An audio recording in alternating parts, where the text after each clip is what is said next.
साक्षात् परं ब्रह्म तस्मै श्री गुरवे नमः। श्रीराम जय राम जय जय राम।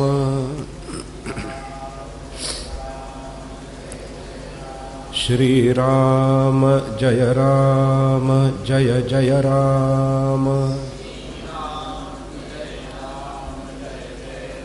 धर्म की अधर्म का, प्राणियों में विश्व का, गौ माता की गौ हत्या, भारत भारत भारत।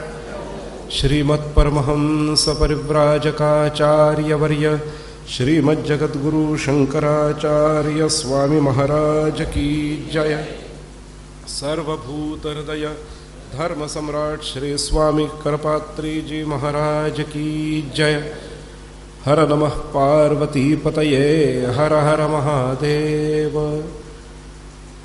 गोविंद जय जय गोपाल जय जय। राधा रमण हरि गोविंद जय जय। श्री कृष्ण गोविंद हरे मुरारे। हे नाथ नारायण वासुदेव। गोविंद जय जय गोपाल जय जय। राधा रमण हरि गोविंद जय जय। श्री कृष्ण गोविंद हरे मुरारे। हे नाथ नारायण वासुदेव। गोविंद जय जय गोपाल जय जय। राधा रमण हरि गोविंद जय जय। श्री कृष्ण गोविंद हरे मुरारे। हे नाथ नारायण वासुदेव।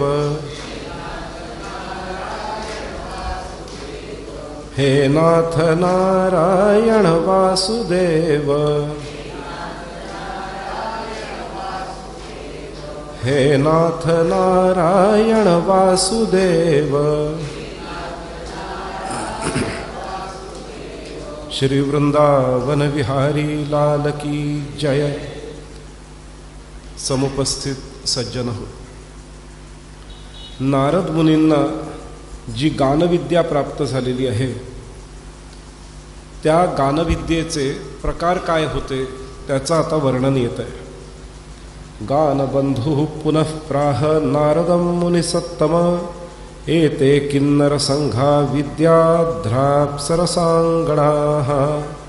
गानाचार्य मुलूकं मां गानशिक्षार्थमागतः।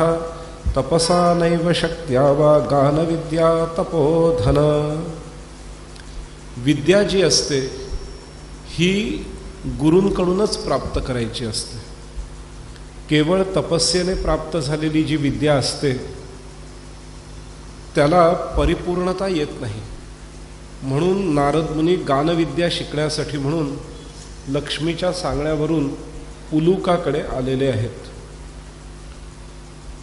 आणि कोणतीही गोष्ट शिकायची म्हटली की त्याला श्रम हवेत, म्हणून तस्मात् श्रमणे युक्तश्च मत्तस्त्वं गानमाप्नुहि। विद्यार्थ्याची श्रम करण्याची तयारी असेल आणि गुरूंची देण्याची इच्छा असेल तर विद्या उत्तम प्रकारे अर्जित करता येते. दोन प्रकारे विद्या ग्रहण केलं जातं हल्लीच्या काळात.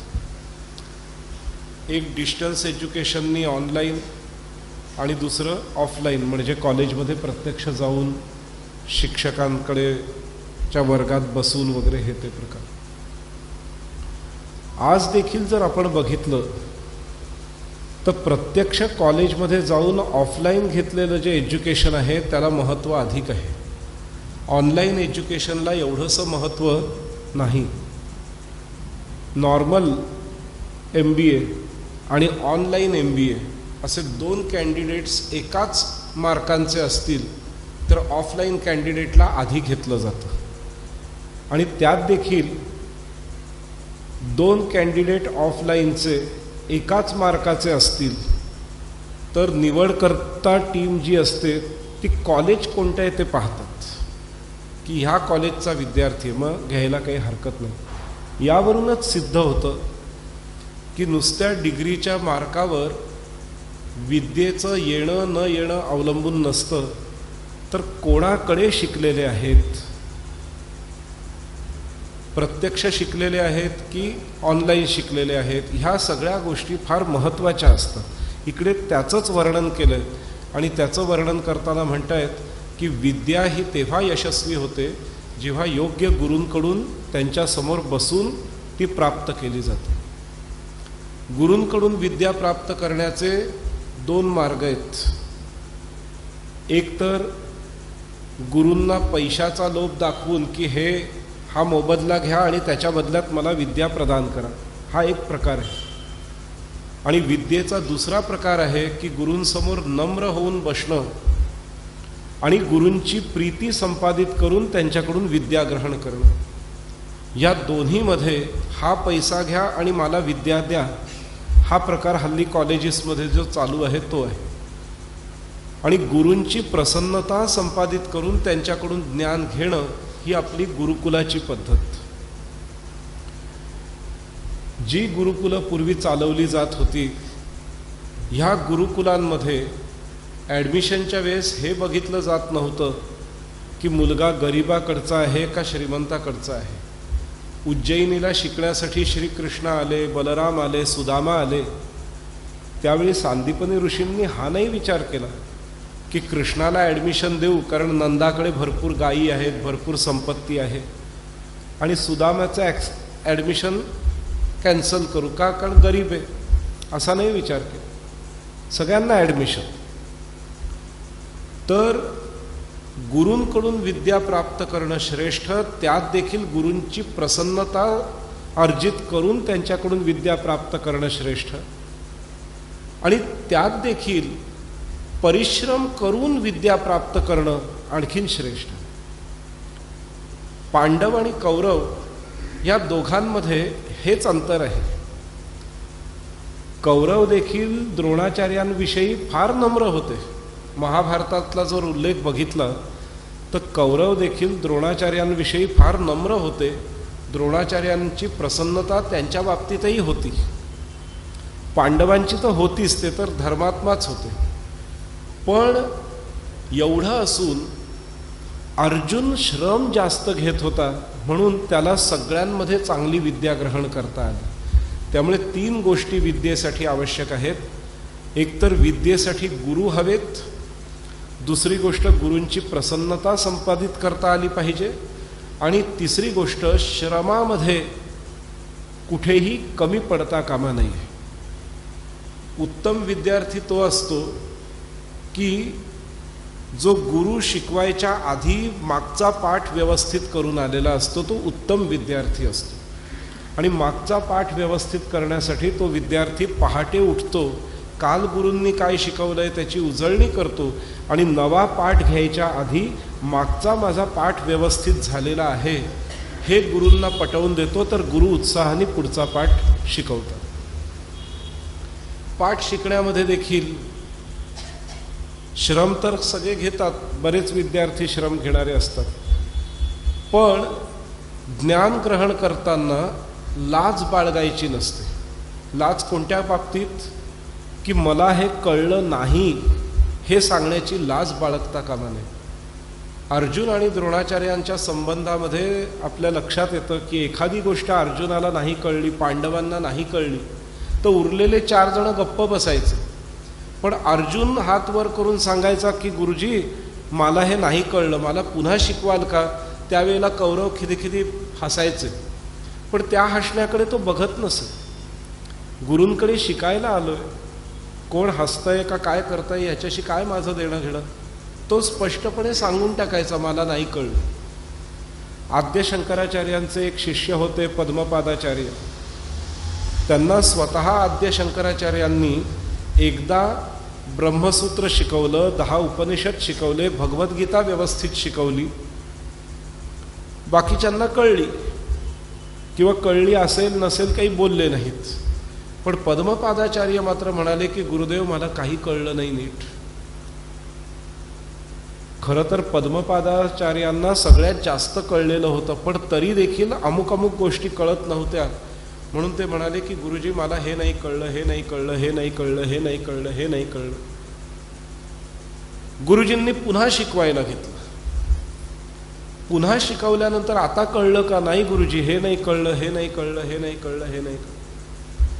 तिसऱ्यांदा गुरुजींनी शिकवलं. गुरु पण कसे बघा, असं नाही म्हणाले की एकदा शिकवलं, 2दा शिकवलं, आता तू तुझा गृहपाठ कर. नाही, गुरूंनी पण तिसऱ्यांदा शिकवलं. आणि तिसऱ्यांदा शिकवल्यानंतर मात्र पद्मपादाचार्यांना व्यवस्थित काय समजायचं ते व्यवस्थित समजलं. आता म्हणे गुरुजी मला कळलं काय सांगितलंय तुम्ही ते. मग म्हणे आता माझ्या ब्रह्मसूत्राच्या भाष्यावर तुझी एक टीका लिही. ती लिहिली. ती इतकी आवडली गुरुदेवांना, जगद्गुरु शंकराचार्यांना, आद्य शंकराचार्यांना, की शिष्यानी लिहिलेली उत्कृष्ट टीका गुरूंनी कंठस्थ करून घेतली. गुरूंनी कंठस्थ करून घेतली. आणि नंतरच्या प्रसंगामध्ये पद्मपादाचार्यांच्या मामानी तो ग्रंथ जळफळाट होऊन जाळून टाकला. पद्मपादाचार्य नाराज झाले की माझा ग्रंथ गेला. गुरुदेव म्हणतायत काही चिंता करू नको, मला पाठ आहे तुझा ग्रंथ, लिहायला घे. करून ती पंचपादिका टीका पुन्हा गुरूंनी सांगितली, शिष्यानी लिहिली. हा गुरु शिष्याचा संबंध आहे. तर ज्ञान घेण्यासाठी ह्या अशा कसोटींना सामोरं जावं लागतं, तेव्हा तो शिष्य उत्तम प्रकारे गुरूंकडून ज्ञान ग्रहण करतो. म्हणून तस्मात श्रमणे, श्रम करावे लागतील. उत्तम गुरु पण हवेत. गुरु कसे हवेत? तपोनिधी हवेत. गुरु स्वतः तपश्चर्या करणारे गुरु हवेत. शाळा कॉलेजेसमध्ये पूर्वीचे जे शिक्षक होते ते शिक्षक आपण म्हणतो ना हाडाचे मास्तर होते. म्हणजे शाळा सुटली आता काही मला विचारू नका असं नाही. आम्हाला आठवतंय आमच्या लहानपणी जर मुलांना एखादी गोष्ट नाही कळली तर शिक्षक एक्स्ट्रा वर्ग घ्यायचे स्वतःचा वेळ घालवून. हल्लीचे इंदोरचे नाही, बाकी ठिकाणचे शिक्षक जे आहेत, इंदोरचे नाही हे का मी म्हणतो की इंदोरच्या ज्युरिस्डिक्शनमध्ये कोणी मला काही करू नये म्हणून, कळलं? तर इंदोरचे नाहीत, कारण मी सध्या लॉ पण शिकतोय. तर शिक्षक काय करतात, एखादा विद्यार्थी म्हणाला की मला हे कळलं नाही, माझ्या क्लासला ये, इतकी फी असते, त्या क्लासला ये शिकायला. ही पद्धत हल्ली सुरू झाली आहे. पूर्वी हा प्रकार नव्हता. आणि असा जेव्हा प्रकार घडतो त्यावेळेला विद्यार्थ्यांच्या मनातूनही शिक्षक उतरतात. रस्त्यात दिसले तरी बघत नाहीत शिक्षकांकडे. पण पूर्वीचे शिक्षक म्हणजे काय? पूर्वीचे शिक्षक म्हणजे आत्रे मॅडम आत्ता जरी इथे आल्या तरी त्यांचे 2-4 विद्यार्थी थरथर कापू लागतात. कळलं की नाही? काल मी बघितलं ना आत्रे मॅडमच्या विद्यार्थी, एक या तुमचीच पत्नी विद्यार्थिनी, त्यांच्यासमोर नम्र असते एकदम. तसंच पेमगिरीकर त्यांचेच विद्यार्थी एकदम नम्र असतात. म्हणजे तेव्हा जो शिक्षक विद्यार्थ्याचा संबंध आला 1-2 वर्षाचा, तो संबंध आजही तितक्याच मानाने टिकून आहे. कारण का? पूर्वीचे शिक्षक हाडाचे मास्तर असायचे. तर म्हणून शिक्षक हा तपोनिधी असला पाहिजे. म्हणून लक्ष्मीची इच्छा आहे की नारदाने गानविद्या शिकावी. ती कोणाकडे शिकावी? तर जो गुरु तपोनिधी आहे अशाकडे शिकावं. मग तो गुरु भले उलूक असला तरी चालेल, उलूक असला, गुबडासारखा असला तरी चालेल, पण तो तपोनिधी आहे, त्याच्याकडे पाठवलंय नारद मुनींना. आणि नारद मुनी तिकडे जात आहेत आणि तस्मात श्रमणे मेहनत करतायत शिकण्यासाठी. नारद मुनींचे गुण आहेत हे सगळे. त्यांनी हा नाही विचार केला मी देवर्षी नारद आहे आणि एका गुबडाकडे जाऊन शिकायचं. गेले का? कारण लक्ष्मीने सांगितले आणि श्रम घेऊन शिकलेले. पुढे म्हणतायत प्रणिपत्यौ जगौ यथा तच्छृणुष्व मुनिश्रेष्ठ वासुदेव नमस्य च वासुदेव नमस्य च.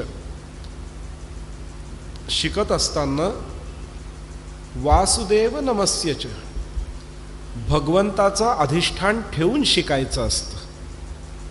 आम्हाला माहिती आहे, आपण लहानपणी नवी पुस्तकं आणली की देवासमोर ठेवायचो, देवासमोर ठेवायचो आणि वरती श्री लिहायचो किंवा स्वस्तिक काढायचो ना, मग वही लिहायला सुरुवात करायचो.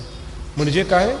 देवाचं अधिष्ठान ठेवून शिकायचं असतं. म्हणून वासुदेव नमस्य च. उलूक म्हणतोय नारदाला की वासुदेवाला नमस्कार कर आणि मग पुढे शिकायला प्रारंभ कर. आम्हाला आठवतं आम्ही शाळेत होतो तेव्हा शाळेच्या पहिल्या दिवशी शिक्षक फळ्यावर देखील श्री लिहायचे. मग बाकी वर्षभर लिहित नव्हते, पण पहिला जो वर्ग असायचा त्यात फळ्यावर श्री लिहायचे आणि मग सुरुवात करायचं. हल्ली श्री लिहिलं तर शाळा सेक्युलर आहे, श्री नाही लिहायचं. अरे सेक्युलर असलं म्हणून श्री लिहिण्यामध्ये प्रॉब्लेम कुठे? श्री ही परंपरा आहे. शिवाजी महाराज पण प्रत्येक पत्राचं लेखन सुरू करताना श्रीनी करायचे. जी गोष्ट शिवराय करायचे ती करायला भारतामध्ये सेक्युलरिझम आड येतो. त्यामुळे पूर्वी श्रीपासून सगळ्याची सुरुवात असायची. म्हणजेच थोडक्यात काय, शिक्षणाला देवाचं अधिष्ठान असलं पाहिजे. शिक्षणाला देवाचं अधिष्ठान असलं पाहिजे. म्हणून शाळेत जाताना पूर्वीच्या काळी घरातल्या सगळ्या मंडळींना नमस्कार, देवाला नमस्कार करून मग शाळेत जाणं असायचं. एवढंच काय, तर जाता जाता मारुतीचं मंदिर मध्ये लागलं तर लगेच चपला काढायच्या, नमस्कार करायचा, निघायचं. मग नंतर काय सुरू झालं? चपला काढणं, नमस्कार करणं नाही, कारण ह्याच्यावर गाड्या सुरू झाल्या, बस सुरू झाल्या, पण तरी ते असं बघून सगळे नमस्कार करायचे ना, मग पुढे जायचं. हे सगळं ज्यांनी अनुभवलेलं आहे, आमच्यापेक्षा तर तुम्ही जास्त अनुभवलं असेल. तर शाळेत जाताना पण मंदिर दिसलं तरी नमस्कार. शाळेत जातोय, परीक्षेला जायचं असलं की आदल्या दिवशी गावातल्या सगळ्या देवांना नमस्कार, ग्रामदेवतेला नमस्कार, क्षेत्रपालाला नमस्कार, पेपर चांगला जाऊ दे, मारुतीला मुख्य नमस्कार, बाबा पेपर चांगला जाऊ दे. सगळा कार्यक्रम असायचा. सगळे मित्र एकत्र होऊन गावातल्या सगळ्या मंदिरांना नमस्कार करून, आणि त्यातला जो मित्र अभ्यास करत नसे तो तर नवसही बोलायचा. विशेषतः मारुतीला पकडलं जातं यासाठी. मारुतीला नवस असायचा, देवा पास झालो तर 10 नारळ अर्पण करीन. हे सगळे प्रकार होते. तर देवाचं अधिष्ठान विद्येसाठी असलं पाहिजे आणि विद्येचा एक क्रम असला पाहिजे की काय शिकायचंय, त्याला एक क्रम व्यवस्थित निर्धारित असला पाहिजे. तर त्यानुसार उलूकाने काय केलेलं आहे, नारदांना गानविद्या शिकवण्यासाठी म्हणून एक शिक्षणाचा क्रम सांगितला आहे. काय म्हटलंय? शिक्षा क्रमेण संयुक्तस्तत्र गानम शिक्षत गानबंधुस्तमाहेदम त्यक्ता लज्जा भवाधुना. शिकताना हे काय म्हणतायत हे नारदा, लाज त्यागायची असते. शिकताना लाज बाळगायची नसते. जो लाज बाळगतो तो शिकू नाही शकत. लाज बाळगतो म्हणजे काय? मला नाही कळलं हे सांगणं, मला उत्तर येत नाही हे सांगणं, याला म्हणतात, याला लाज लागते. जर मनुष्य लाजरा असेल तर तो सांगणारच नाही मला हे कळलं नाही म्हणून, तो गप्प बसून राहील. पण शिक्षण घेत असताना लाजून चालत नाही. स्पष्टपणे सांगावं लागतं, मला हे नाही कळलं, मी आज गृहपाठ नाही केला. तिकडे लाज त्यागावी लागते. तर म्हणून तिकडे म्हटलेलं आहे शिक्षण कसं घ्यावं, तर लज्जेचा त्याग केला पाहिजे. लज्जेचा त्याग केला पाहिजे. नारद मुनी खरं त्यांच्यासाठी लज्जास्पद आहे. की एक देवर्षी आहेत आणि एका डोंगरावरच्या गुबडाच्या चरणी बसून शिकतायत. लज्जास्पद आहे की नाही ही गोष्ट? पण शिक्षण जर घ्यायचं असेल तर लज्जेचा त्याग करावा लागतो. तो जर लज्जेचा त्याग केला नाही तर शिक्षण येणार नाही. आम्ही आमच्या जीवनात हे अनुभवलेलं आहे. आमचे गुरुदेव जगद्गुरू शंकराचार्य, नवीन नवीन जेव्हा कम्प्युटर आला तेव्हा जगद्गुरूंनी हे ठरवलं की माझी पुस्तकं मीच टाईप करणार. कारण संस्कृत प्रचूर पुस्तकं असल्यामुळे टाईपरायटरवाल्याला ते काही संस्कृत जोडाक्षरं जमत नसत. आणि मग ते इतक्या वेळा ते फेअर करावं लागायचं, इतक्या वेळा ते हे करावं लागायचं, प्रूफ रिडिंग करावं लागायचं, हैराण व्हायचे, 3-3 प्रूफ रिडिंग करावे लागायचे. म्हणून आमच्या गुरुदेवांनी ठरवलं मीच टाईप करतो आणि डायरेक्ट प्रेसमध्ये पाठवून देतो. मग टाईप करायचं कॉम्प्युटरमध्ये तर ते कसं करायचं? कारण कॉम्प्युटरचं तंत्र वेगळं. तर आमच्या गुरुदेवांनी आमच्यासारख्या विद्यार्थ्यांना सांगितलं, कारण आम्ही शाळेत कॉलेजमध्ये वगैरे कॉम्प्युटर शिकत होतो. आमचे गुरुदेव म्हणाले की हमको कम्प्युटर सिखाओगे? आम्हीच लाजलो की गुरुदेवांना आम्ही शिकवायचं.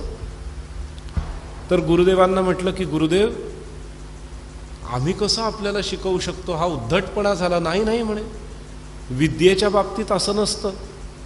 विद्येच्या बाबतीत ज्याच्याकडे जी विद्या आहे ती बेखटके घेतली पाहिजे म्हणे. नाही म्हणे, पण म्हटलं आम्हाला लाज वाटते, आपल्याला कसं शिकवायचं? नाही म्हणे, अशा वेळेस शिक्षण घेताना एक नियम असतो की आपल्यापेक्षा मोठे जे आहेत त्यांना नमस्कार करायचा, शिकवायचं आणि निघताना पुन्हा नमस्कार करायचा. म्हणून इकडे नारद मुनी आलेले पाहून उलूक उभा राहतोय, नमस्कार करतोय आणि नारद मुनींना म्हणतोय आता बसा शिकायला. आणि शिक्षण झाल्यावर पुन्हा तो उलूक नमस्कार करतोय त्या नारद मुनींना.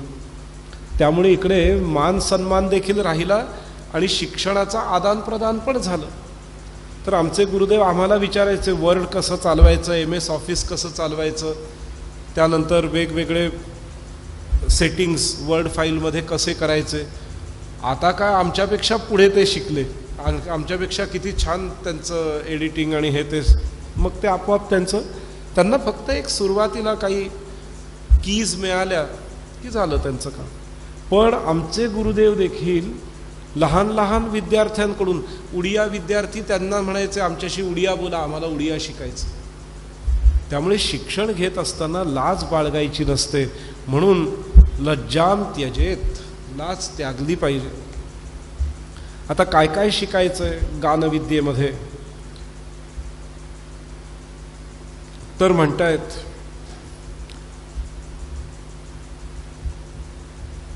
उलूक नारद मुनींना म्हणतायत की हे नारदा, काही गोष्टी अशा आहेत की ज्या गोष्टींमध्ये लाजायचं नसतं. कोणत्या गोष्टी आहेत? स्त्री संगमे. स्त्री संगमात लाज बाळगून चालणार नाही. दुसरं म्हटलंय गीते, गाणं गाताना लाज बाळगून चालत नाही. गाणं गाताना लाज बाळगून म्हणजे कसं? गायन करताना चेहरा कधी कधी गायकाचा वेडावाकडा होतो. तो जर लाजला आणि त्यांनी विचार केला नाही मी ताट बसूनच गाणार, त्याला गाताच येणार नाही.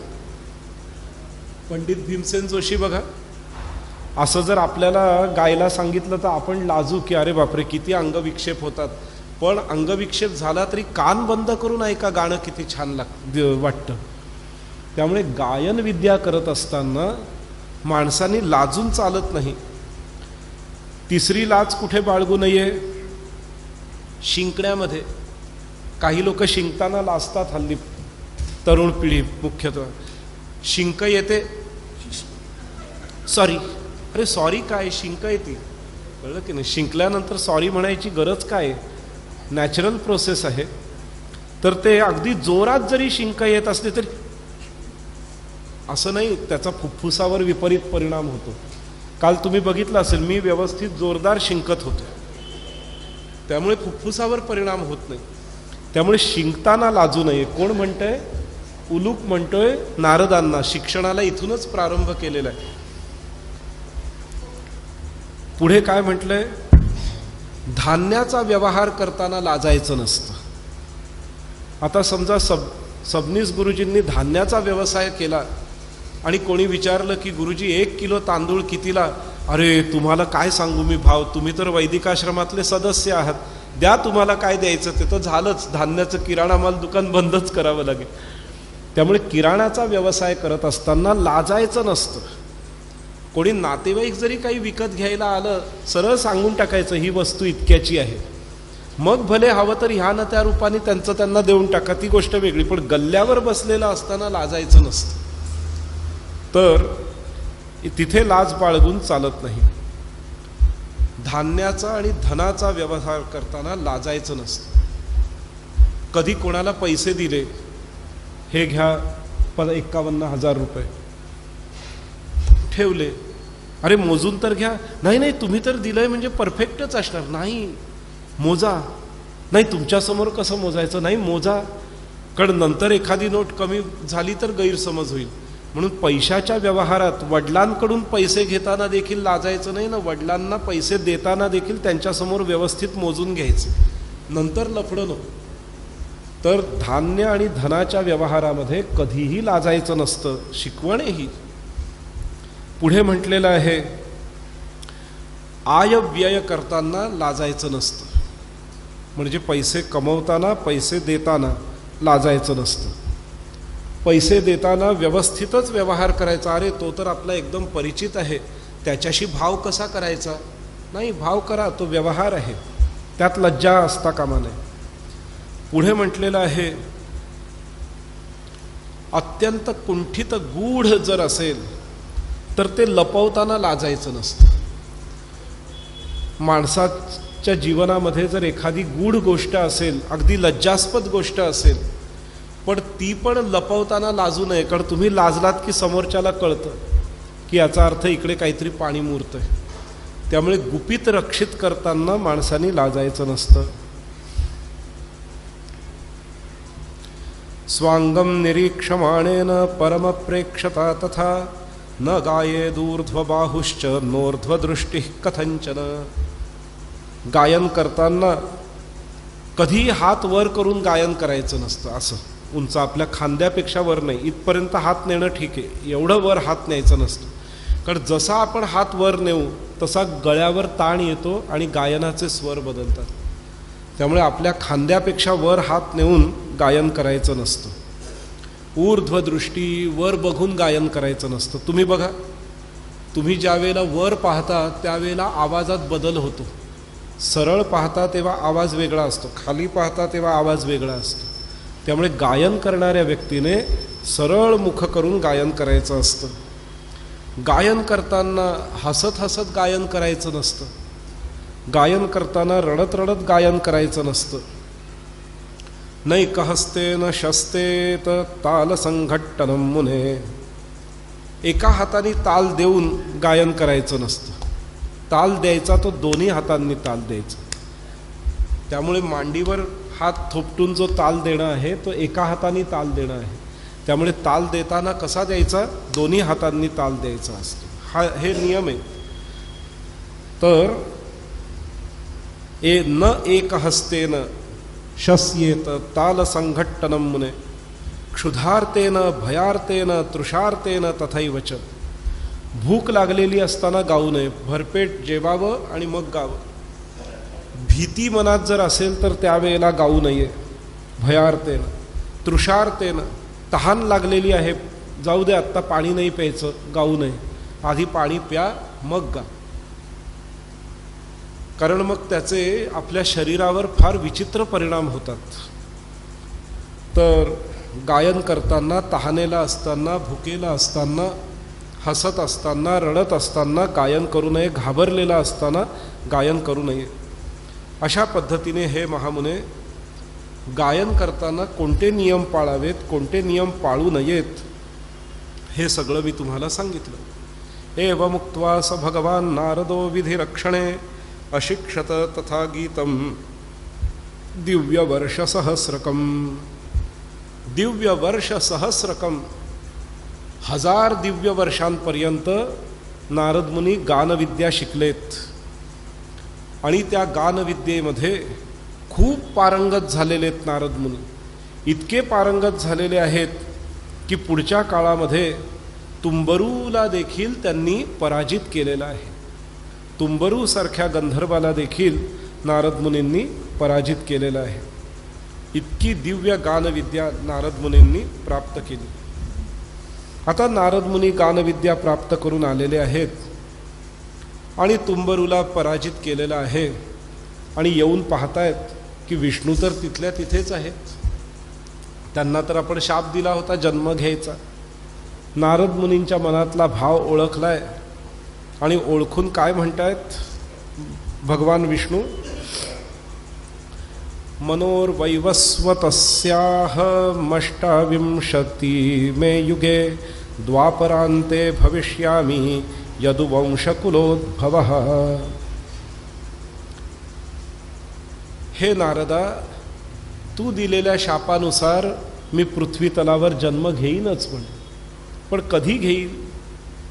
ब्रह्मदेवाच्या 14व्या मन्वंतरामध्ये 28व्या युगातल्या त्रेतायुगामध्ये मी जन्म घेईन. ब्रह्मदेवाच्या एका दिवसामध्ये 14 मन्वंतरं असतात. ब्रह्मदेवाचा एक दिवस हा 14 मन्वंतरांचा असतो. त्यामधल्या वैवस्वत नावाच्या मन्वंतरामध्ये, त्या वैवस्वत मन्वंतराच्या 28व्या महायुगामध्ये, त्यात असलेल्या त्रेतायुगामध्ये मी जन्म घेईन आणि माझा दुसरा जन्म जो आहे तो त्याच मन्वंतराच्या द्वापर युगामध्ये असेल. ब्रह्मदेवाच्या एका दिवसात 14 मन्वंतरं होऊन जातात. ही जी 14 मन्वंतरं आहेत, एक मन्वंतर 56 महायुगांचं असतं. एक महायुग म्हणजे 4 युगांचा समूह. एक महायुग म्हणजे किती वर्ष? तर कलियुगाची अवधी अधिक द्वापर युगाची अधिक त्रेतायुगाची अधिक कृत म्हणजे सत्ययुगाची अवधी. कलियुगामध्ये 4,32,000 वर्ष आहेत. 4,32,000 वर्ष. द्वापर युगामध्ये त्याच्या दुप्पट, त्रेतायुगामध्ये त्याच्या तिप्पट आणि कृतयुगामध्ये म्हणजे सत्ययुगामध्ये कलियुगाच्या चौपट. हे जर आपण एकत्र केलं गणित तर 1:2:3:4 म्हणजे किती झाले? 10.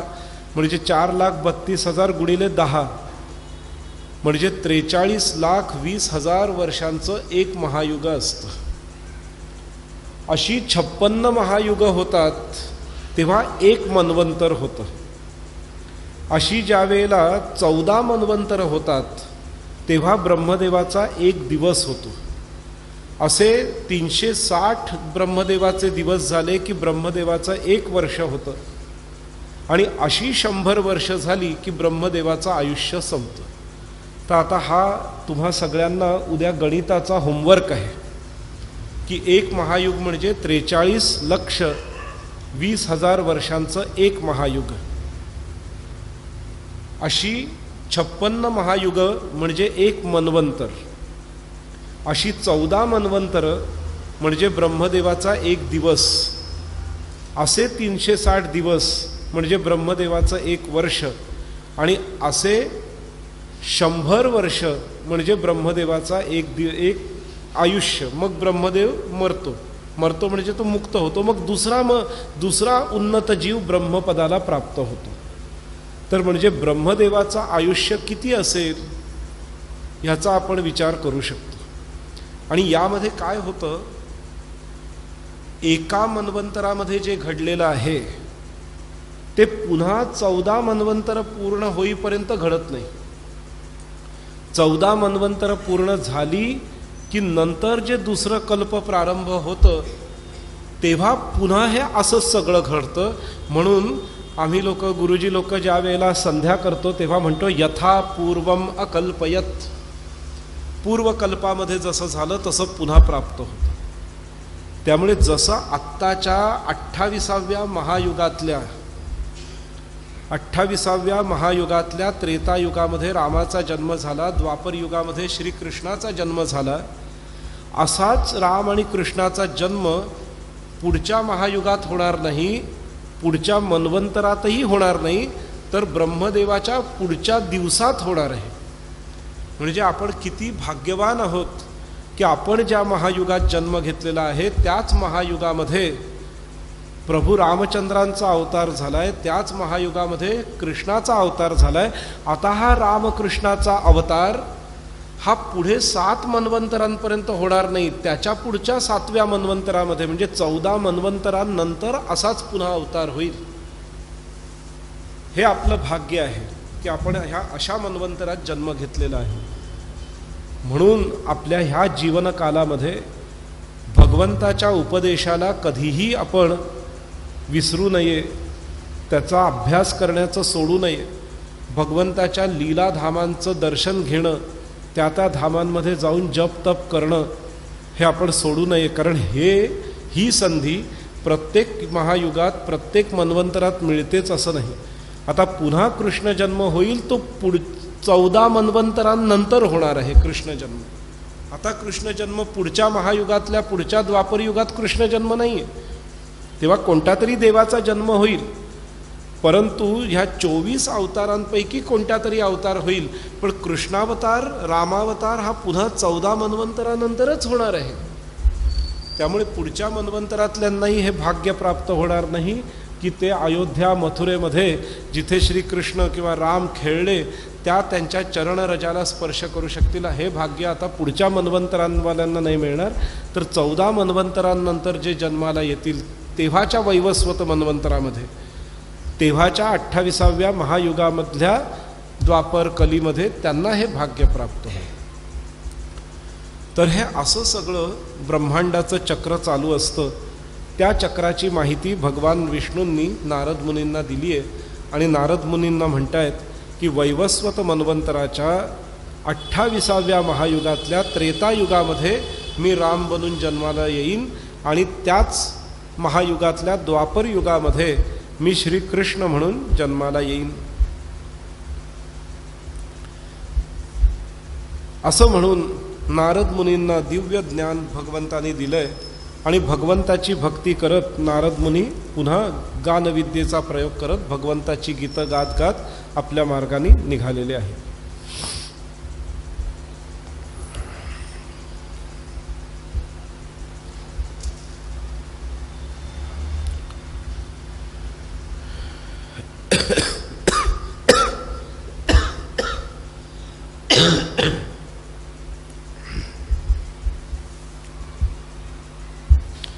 आता गानविद्येचं महत्त्व नारद मुनींनी ग्रहण केल्यानंतर देवांना देखील गानविद्येचा लोभ उत्पन्न झाला की आपणही गानविद्या शिकू.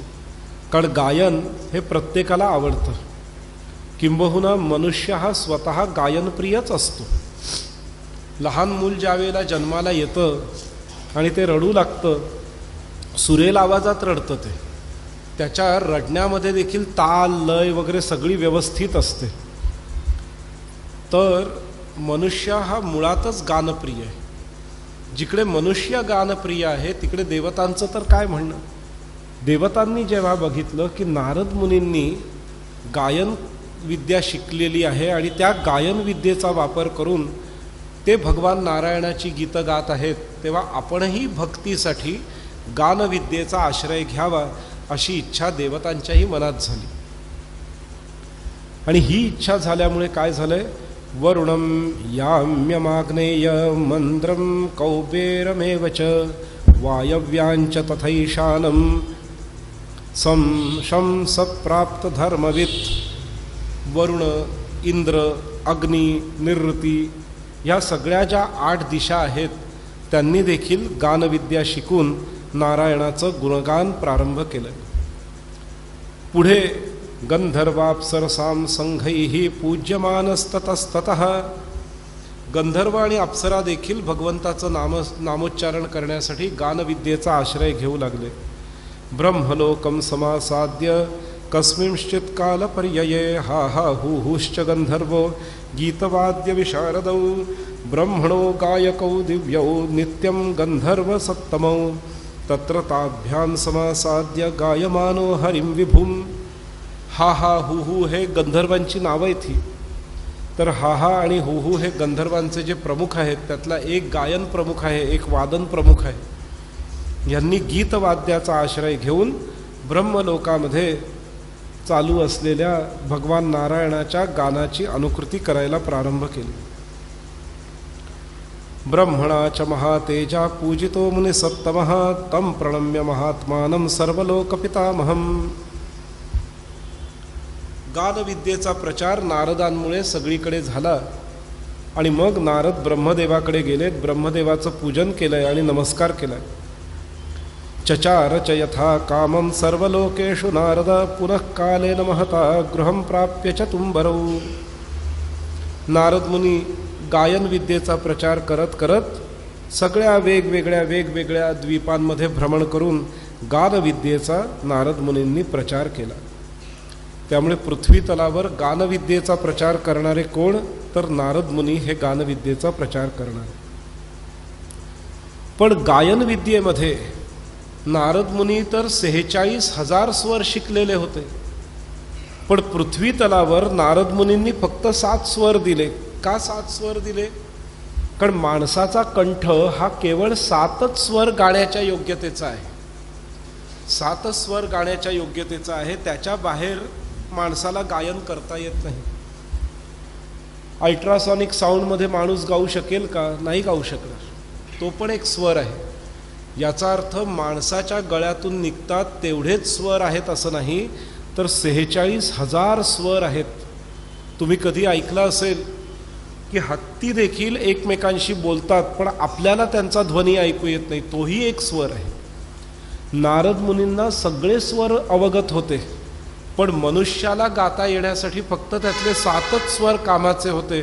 म्हणून तेवढे स्वर नारद मुनींनी आपल्याला दिले. सारे गम पधनी तेवढे स्वर आपल्याला दिले.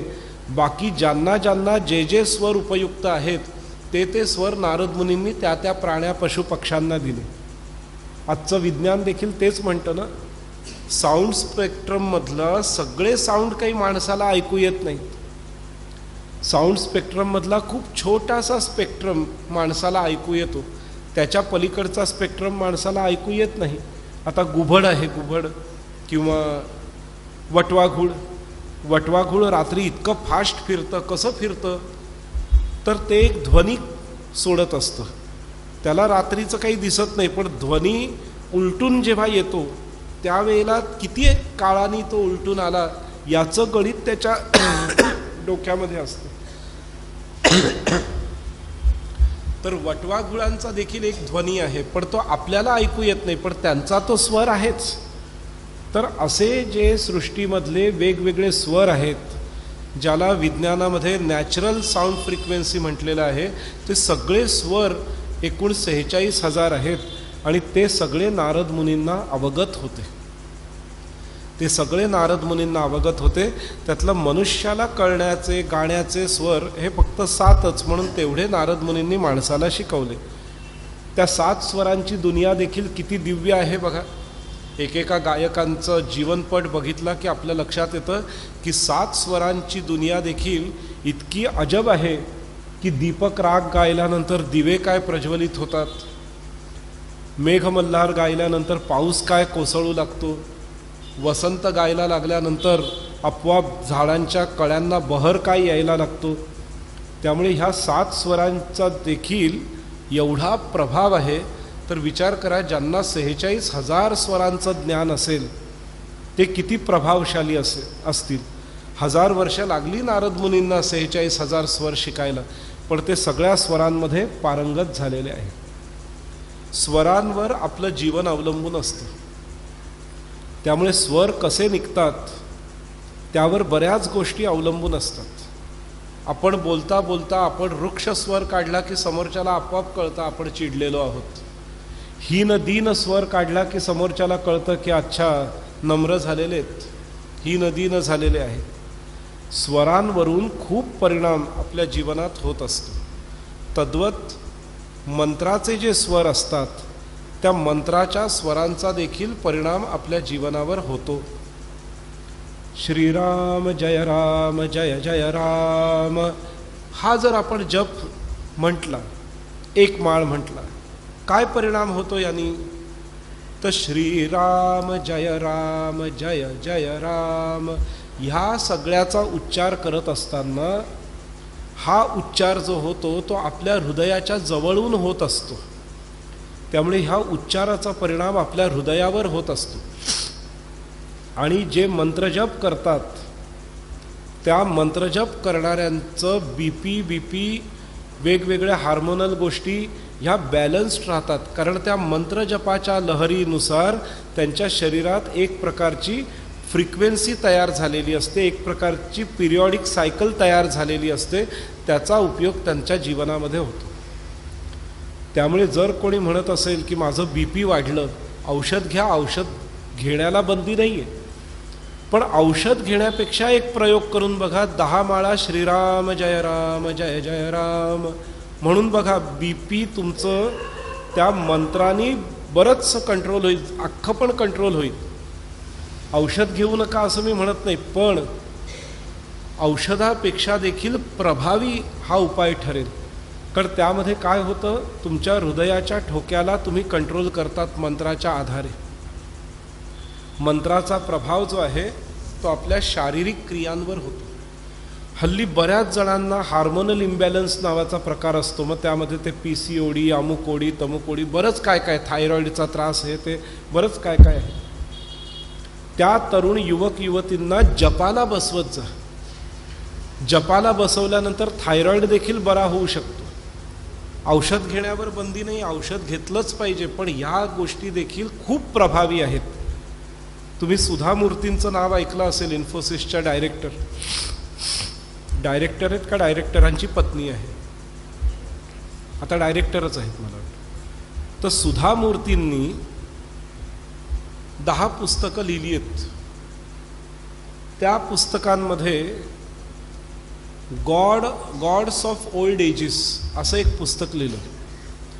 त्या पुस्तकामध्ये मंत्रशास्त्रावर झालेला अमेरिकेतला रिसर्च जो आहे तो त्यांनी कोट केलेला आहे की मंत्राच्या पठणाचा शरीरावर किती चांगला परिणाम होतो. म्हणून मंत्रजप हा केला पाहिजे, हे त्या आवर्जून सांगतात. आणि त्या साध्या सुध्याने इंजिनियर आहेत, त्या काळच्या इंजिनियर आहेत आणि अभ्यासू आहेत आणि भरपूर बडबड्या पण आहेत. त्यामुळे त्या अभ्यासू आहेत. बडबड्या असणं हा काही दुर्गुण नाही आहे, पण बडबड्या असल्यामुळे ना त्यांना वेगवेगळ्या लोकांशी संपर्क करून वेगवेगळं जाणून घेण्याची त्यांच्यात उत्सुकता आहे.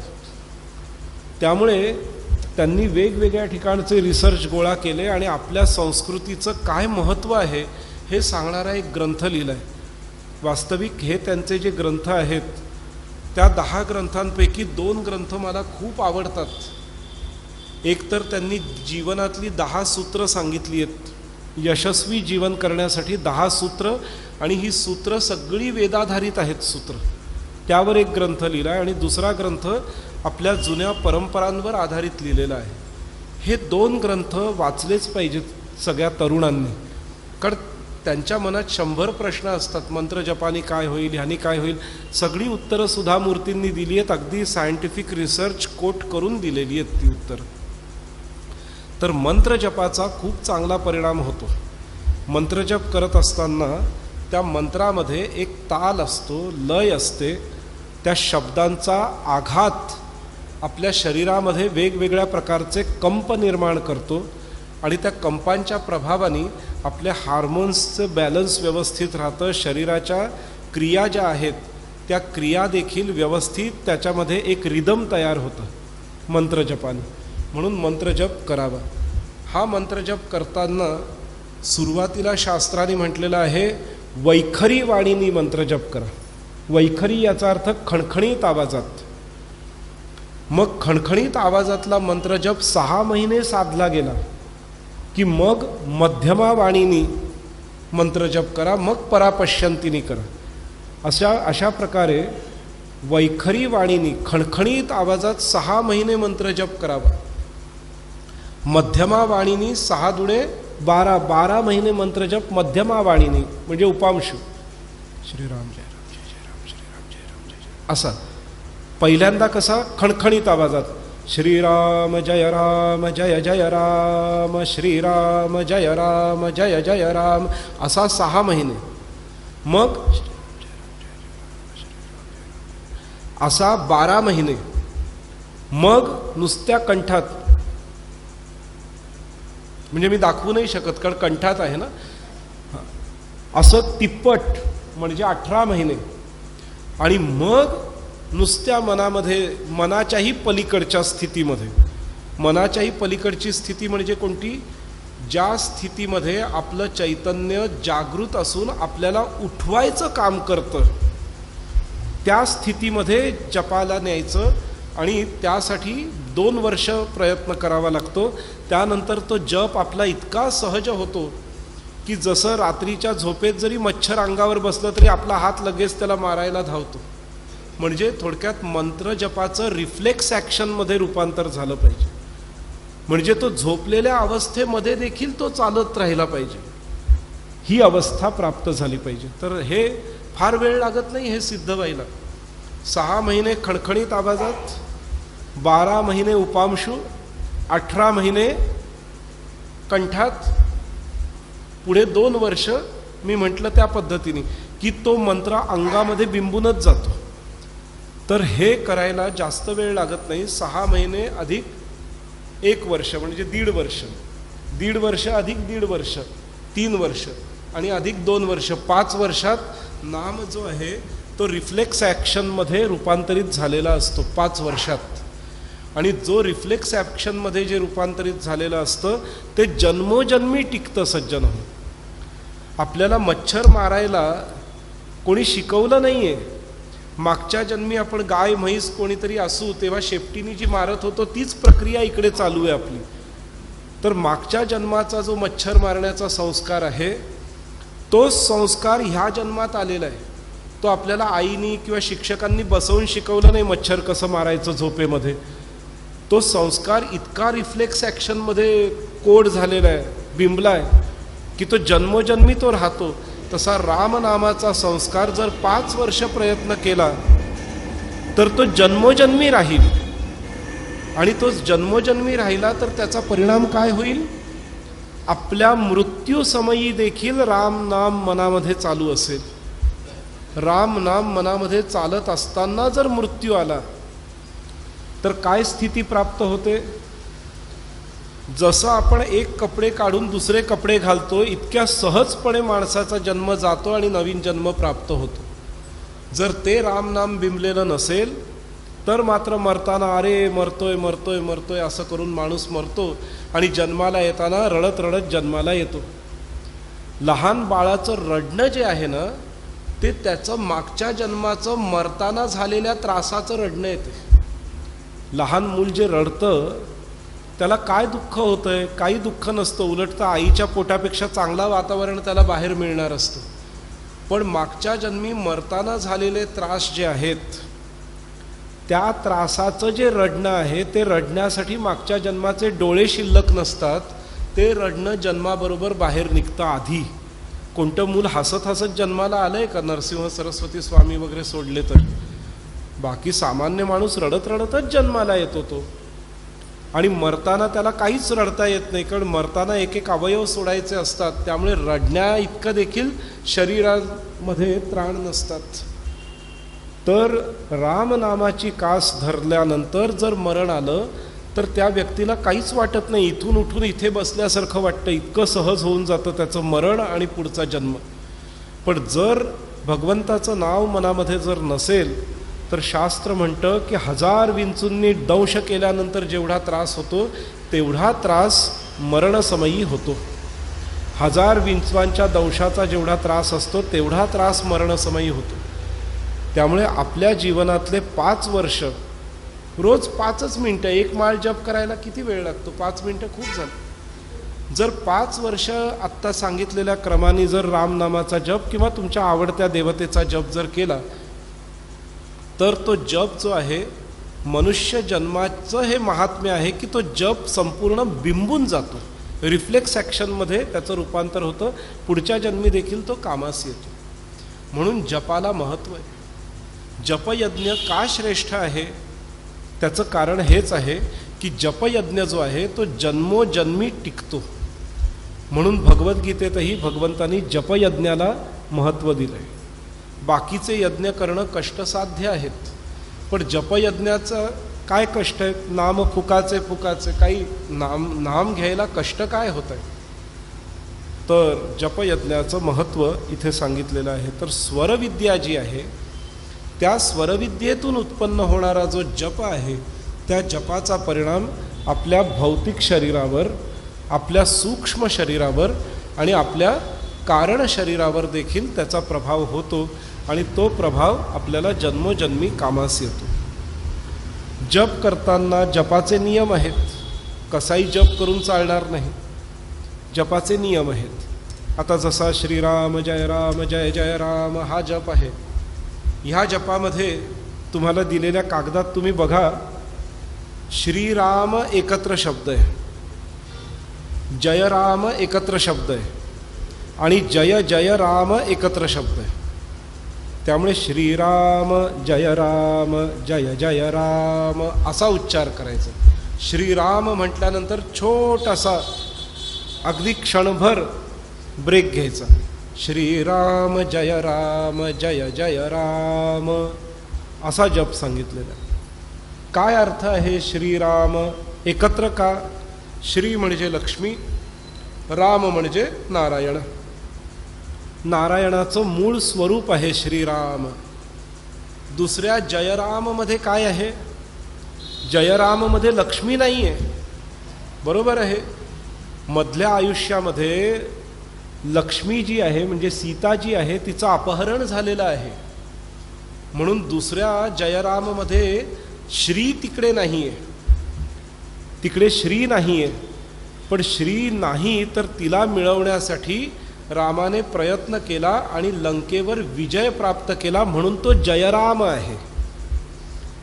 आणि मग लक्ष्मीला जिंकलं म्हणून जय, आणि तिच्या सकट येऊन अयोध्येचं सिंहासन प्राप्त झालं म्हणून पुन्हा जय, असा तो राम. त्यामुळे श्रीराम जय जय राम या मंत्रामध्ये संपूर्ण रामायण येऊन जातं. म्हणजे राम आणि सीतेच्या मूळ स्वरूपापासून ते विरहावस्थेतील जयापर्यंत आणि तिथून पुन्हा चक्रवर्ती सम्राट होईपर्यंत असा सगळा रामायणाचा प्रवास ह्या मंत्रामध्ये येतो. म्हणून श्रीराम जय जय राम असा पूर्ण उच्चार झाला पाहिजे. कधी कधी उच्चार करताना आपण काय करतो? श्रीराम जय जय राम असा करतो, चुकीचा उच्चार. म जो आहे तो पायमोड्या नसला पाहिजे. श्रीराम नाही, श्रीराम जय जय राम. कारण जर मचा पाय मोडला अर्थात हलंत अक्षर जर घेतलं तर 13 मात्रा पूर्ण होणार नाहीत. 11.5 मात्रांचा तो मंत्र होईल. त्यामुळे मंत्रशास्त्राच्या दृष्टीने तो चुकेल आणि त्याचा इप्सित परिणाम प्राप्त होणार नाही. म्हणून श्रीराम जय जय राम अशा पद्धतीने उच्चार करत करत आणि त्याची एक लय ठरवायची. एक माळ करताना तरी लय ठरवायची. आणि जो 5 वर्षाचा अभ्यास सांगितला त्यामध्ये किती जप होतोय ह्याला महत्त्व नाही आहे, पण लयीत होतोय का याला महत्त्व आहे. कारण ती लय जी आहे ती 5ही वर्ष तुमच्या शरीरात बिंबली पाहिजे, तर शरीर राममय होऊन जातं.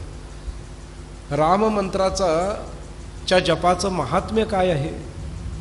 तर 1 कोटी राममंत्राचा जेव्हा जप पूर्ण होतो तेव्हा पत्रिकेतलं पहिलं स्थान शुद्ध होऊन जातं. पहिलं स्थान जे आहे हे कसलं स्थान आहे? आपल्या शरीराचं स्थान आहे. आपल्या शरीराचं स्थान आहे ते शुद्ध होऊन जातं, शरीराचे विकार दूर होऊन जातं. पहिलं स्थान. दुसरं 2 कोटी जप पूर्ण झाला की आपलं धनस्थान शुद्ध होऊन जातं. ज्यांनी 2 कोटी आयुष्यात श्रीराम मंत्राचा जप केला त्याला मग पैशा अडक्याची चिंता करावी लागत नाही आणि ह्या जपाचा परिणाम किमान 3 पिढ्यांपर्यंत पुरतो. त्यामुळे 2 कोटी रामनामाचा जप जर पूर्ण केलेला असेल तर अशा व्यक्तीला पैशाची काही चिंता वाटत नाही, करायची गरज भासत नाही. पैशाची गरज भासली की पैसा समोरून येतो. 2 कोटी जपाची अपेक्षा आहे त्यासाठी. 3 कोटी जप पूर्ण झाला की नातेवाईक, इष्ट मित्र, नातेवाईक या सगळ्यांशी असलेलं वैर संपून जातं त्या व्यक्तीच्या दृष्टीने, आणि ते वैर संपतं आणि सगळे आपलेच आहेत असंच वाटायला लागतं. आपपर भावच विरून जातो, आपपर भाव विरून जातो आणि वसुधैव कुटुंबकम ही भावना मनात उदित होते 3 कोटी जपानंतर. 4 कोटी जप पूर्ण झाला की मातेला सद्गती प्राप्त होते, गृहसौख्य प्राप्त होतं. मातेला सद्गती आणि गृहसौख्य प्राप्त होतं 4 कोटी जपाने. त्यामुळे जर कोणाची इच्छा असेल की आपल्या आईला सद्गती प्राप्त व्हावी, 4 कोटी जप करावा. त्यांनी पहिल्या 3 कोटींचेही फळ मिळणार आणि शिवाय आईलाही सद्गती मिळणार. 5 कोटी जप झाला की उत्तम विद्यांची प्राप्ती गुरूंद्वारे व्हायला लागते आणि मुलाबाळांचं भलं होऊन जातं. बऱ्याच आईवडिलांना मुलाबाळांचं टेन्शन असतं, पुढे त्यांचं काय होईल, त्यांचं भविष्य कसं असेल, काय असेल. 5 कोटी जप केल्यानंतर रामावरच सोपवून द्यायचं की आमचा मुलगा हे रामा तुझ्या ओंझळीमध्ये अर्पण केलेला आहे. मुलाबाळांची चिंता करावी लागत नाही, रामच सांभाळ करतो त्यांचा 5 कोटी जप झाल्यावर. 6 कोटी जर जप पूर्ण झाला माणसाचा तर त्याला कोणत्याही प्रकारच्या रोगापासून केवळ संकल्प मात्राने मुक्ती प्राप्त होते. नुसता संकल्प केला की हा रोग मला नकोय तर तो रोग निघून जातो. 6 कोटी जप. कोणताही शत्रू त्या व्यक्तीसमोर टिकू शकत नाही. 6 कोटी जप झाला की रोग आणि शत्रू यावर पूर्ण नियंत्रण प्राप्त होते. 7 कोटी जप झाला की प्राणी, पशु, पक्षी हे देखील आपले अनुकूल व्हायला लागतात, सहाय्यभूत होऊ लागतात. पत्नीचा उद्धार होतो 7 कोटी जप केला. त्यामुळे सगळ्या महिला वर्गाने स्वतःसाठी तरी नवऱ्याकडून किमान 7 कोटी जप करून घ्यावं की त्यांचा उद्धार व्हावा. हां, आणि पतींनी पत्नींना सांगावं 7 कोटी तू जप कर म्हणजे माझा उद्धार होईल. म्हणजे 14 कोटी जप तर घरात झालाच आपोआप. 8 कोटी जप झाला पूर्ण की अपमृत्यू येत नाही. अपमृत्यू येत नाही म्हणजे साप चावून मेलं, झाडावरून धापकन नारळ पडला डोक्यावर आणि प्राण गेले, हे असे येतात लोकांना मृत्यू, अपमृत्यू फार. किंवा बाथरूममध्ये पाय घसरला, डोकं आपटलं, ब्रेन हॅमरेज झाला, गेला, हे असे जे अपमृत्यू आहेत असे मृत्यू येत नाहीत जर 8 कोटी जप पूर्ण केला तर. 9 कोटी जप पूर्ण केला तर देवता वश होतात. म्हणजे इंद्र, वरुण इत्यादी ज्या दिक्पाल देवता वगैरे आहेत ह्या अनुकूल होतात. 10 कोटी जप पूर्ण झाला की हात ठेवू त्या कार्यामध्ये यश येतं. जे कार्य आपण प्रारंभ करू त्या कार्यामध्ये यश येतच येतं. कोणतेही कार्य प्रारंभ, म्हणून ज्याचा रामनामाचा जप चालू असतो ना अशा व्यक्तीला आपण नवीन कार्य करायला सुरुवात करताना बोलवलं आणि त्यांनी कार्याला प्रारंभ केला तर त्या कार्याला कधी म्हणजे अपयश पाहावंच लागत नाही. 10 कोटी जप केला तर जे कार्य सुरू करू त्या कार्यामध्ये पराजय होत नाही, यशच मिळतं. 10 कोटी जप पूर्ण झाला की वडिलांचा उद्धार होतो, वडिलांना उत्तम गती प्राप्त होते. 11 कोटी जप झाल्यानंतर अदृश्य जे लाभ असतात त्यांची प्राप्ती होते. मोठे मोठे राजे देखील वश होऊन जातात. ज्यांचा 11 कोटी जप पूर्ण झालेला आहे त्यांनी एखाद्या पंतप्रधानाला, राष्ट्रपतीला एखादी गोष्ट सांगावी, हे कर, ती करावीच लागते त्याला. त्याला आपोआप बुद्धी होते, ह्यांनी सांगितलं ते केलं पाहिजे म्हणून. त्यासाठी 11 कोटी जप. 12 कोटी जप झाला की मोक्षाचा मार्ग उघडा होतो. मोक्षाच्या मार्गामध्ये जे षड्रिपू असतात त्या षड्रिपूंच्या आहारी मनुष्य जात नाही. काम, क्रोध, लोभ, मोह, मद आणि मात्सर्य यांच्या आहारी जात नाही. आणि 13 कोटी रामनामाचा जप झाला की साक्षात प्रभू रामचंद्रांचं दर्शन होतं. जन्म मृत्यूचा फेरा तिकडेच संपून जातो. 13 कोटी रामनामाचा जप जर आपण केला तर हे फळ आपल्याला प्राप्त होतं. पण हे करण्यासाठी जसं मघाशी मी म्हटलं की 5 वर्ष आधी प्रयत्न करावे लागतात. पहिले 6 महिने वैखरी वाणीनी, 1 वर्ष उपांशु वाणीनी, 1.5 वर्ष कंठात आणि मग 2 वर्ष आपल्या चैतन्यावस्थेमध्ये असा जप साध्य केला तर 1 मिनिटामध्ये 1-2 माळा आपोआप व्हायला लागतात, 1 मिनिटामध्ये होऊन जातात. आणि मग ही गती प्राप्त झाली तर तो 13 कोटी जप ह्या एका जन्मात होऊ शकतो. नाहीतर आपण जर सामान्य गतीने म्हटलं श्रीराम जय राम जय जय राम, श्रीराम जय राम जय जय राम, श्रीराम जय राम जय जय राम, तर आपल्याला 1 माळ करायला 1 मिनिटं 2 मिनिटं तरी लागतील. जर 2 मिनिटं एका माळेला लागले तर तासाभरात आपला किती माळा होतील? 30 माळा होतील, म्हणजे 3000 जप होईल. माणूस साधारण 5 तास जप करेल म्हणजे 3000 गुणिले 5, 15,000 जप दिवसाला होईल. अगदी 20,000 होईल गृहीत धरा, पण त्यापेक्षा जास्त गृहकार्य करता करता करणं कठीण आहे. जर दिवसाला 20,000 जप झाला तर 5 दिवसांना 1,00,000 जप होईल. 5 दिवसांना जर 1,00,000 जप झाला तर 50 दिवसांना 50,00,000 जप होईल. 100 दिवसांना किती जप होईल? 1 कोटी जप होईल. 100 दिवसामध्ये 1 कोटी जप होईल. म्हणजे किती दिवस लागतील आपल्याला? 1300 दिवस लागतील 13 कोटी जप करायला. 1300 दिवस म्हणजे किती वर्ष झाली? 1300 दिवस म्हणजे 4-5 वर्ष लागतील. त्यामुळे 13 कोटी जप आपण ह्याच जन्मात करू शकतो, काही अशक्य गोष्ट नाही. आता काही जणांना प्रश्न पडतो की आता म्हातार वयात माझ्याच्याने किती होईल, मग जाऊ दे पुढच्याच जन्मी आता काय ते बघू. तसं नाही काय. शास्त्राने काय म्हटलेलं आहे? शुभस्य शीघ्रम, ज्या क्षणी मनात येईल त्या क्षणी सुरू करावा जप. मग अगदी एखाद्याला मृत्यूशय्येवर ह्या गोष्टीचं ज्ञान झालं तरी त्याने हा विचार करू नये पुढच्याच जन्मी आता सुरू करतो, जाऊ दे आता हा जन्म सुखाने घालवतो. नाही, ज्या क्षणी कळलं त्या क्षणी सुरू करायचं. मग प्रश्न असा पडतो की जर समजा ह्या जन्मी 2 कोटी जप पूर्ण झाला, अरे हरकत नाही ना, 2 कोटीचं फळ पुढचा जन्म येतानाच प्राप्त होईल. म्हणजे पुढच्या जन्मी शरीर चांगलं प्राप्त होईल, पैशा अडक्याच्या बाबतीत सुख तिथेच मिळेल. जर समजा एखाद्याचा 3 कोटी जप झालेला असेल, 4 कोटी जप झालेला असेल, तर त्या पद्धतीचं फळ पटापट त्याला प्राप्त होईल पुढच्या जन्मी. कारण भगवंताचं वचन आहे, योगक्षेमं वहाम्यहम. तुम्ही या जन्मात जे केलेलं आहे ते पुढच्या जन्मामध्ये आध्यात्मिक गोष्टी, म्हणजे या जन्मात मला MSc डिग्री मिळाली तर पुढच्या जन्मी MSc घेऊनच जन्माला येईन फिजिक्सचे फॉर्म्युले गात, असं नाही. लौकिक विद्येच्या बाबतीत हा नियम नाही, हा अध्यात्म विद्येच्या बाबतीत नियम आहे, योगक्षेमं वहाम्यहम. तर भगवंत काय म्हणतायत?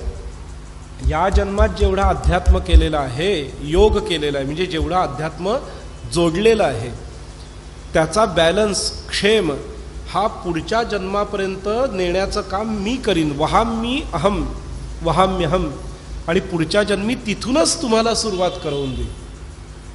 तर म्हणून ह्या जन्मी 13 कोटी जप नाही झाला तर काही नाही, जेवढा झाला तेवढा देव देणार आहे पुढच्या जन्मी, तिथून सुरुवात होणार आहे. त्यामुळे जपाला सुरुवात केली पाहिजे, जपाला सुरुवात केली पाहिजे. पहिले 5 वर्ष जपाला करण्याची प्रॅक्टिस करायची, अर्थात त्या प्रॅक्टिसमध्ये जप हा होतच असतो. आणि 4 वर्षामध्ये 13 कोटी जप होऊन जातो. 4 वर्षात 13 कोटी जप होऊन जातो. तर हे केलं पाहिजे. केल्याने होता आहे रे आधी केल्याची पाहिजे, करायला सुरुवात केली पाहिजे. भगवंत आपोआप साथ द्यायला लागतो. एक काळ असा येतो सज्जन हो, जप करत असताना माळ धरायची गरज भासत नाही. माणसालाच कळतं 1 तासात माझा एवढा जप होतो. माळ कधी धरावी लागते? ती लय साध्य व्हावी यासाठी माळ धरावी लागते. लय साध्य व्हावी यासाठी माळ धरावी लागते. मोजण्याचा अंदाज यावा यासाठी माळ धरावी लागते. माळेला महत्त्व आहे. पण जर निष्काम भावनेने करायची असेल तर माळेचीही गरज नाही, माळेचीही गरज भासत नाही. आपोआप माणसाला कळतं एवढ्या वेळात माझा एवढा जप होणार. हे आहे. तर जपाला यज्ञाचं महत्त्व आहे. कारण यज्ञामध्ये जशी आपल्याला टापटीपपणा किंवा नियमता लागते तशा नियमांनी जप करावा लागतो, तर तो जप व्यवस्थित संपन्न होतो, त्या जपाचा लाभ उत्तम प्रकारे होतो. तुम्हा सगळ्यांना ऐकून आश्चर्य वाटेल, आपल्याकडे कागद आहे, माझ्या कागदात आत्ता 14 माळाच झाल्यात, इथल्या इथे राहून फक्त 14 माळा झाल्या, पण सप्रेजींचा मला वाटतं अर्धा जप झालाय. म्हणजे या सत्रामध्ये आज होऊन गेले त्यांचे 130, एक कागद भरला त्यांचा, आणि आपल्या सगळ्यांपेक्षा दुरून ते येत आहेत. अच्छा, त्यांचंही झालं का? अरे वा, बघा 2 जणांचं 130 जप होऊनही गेले, 130 माळा. हा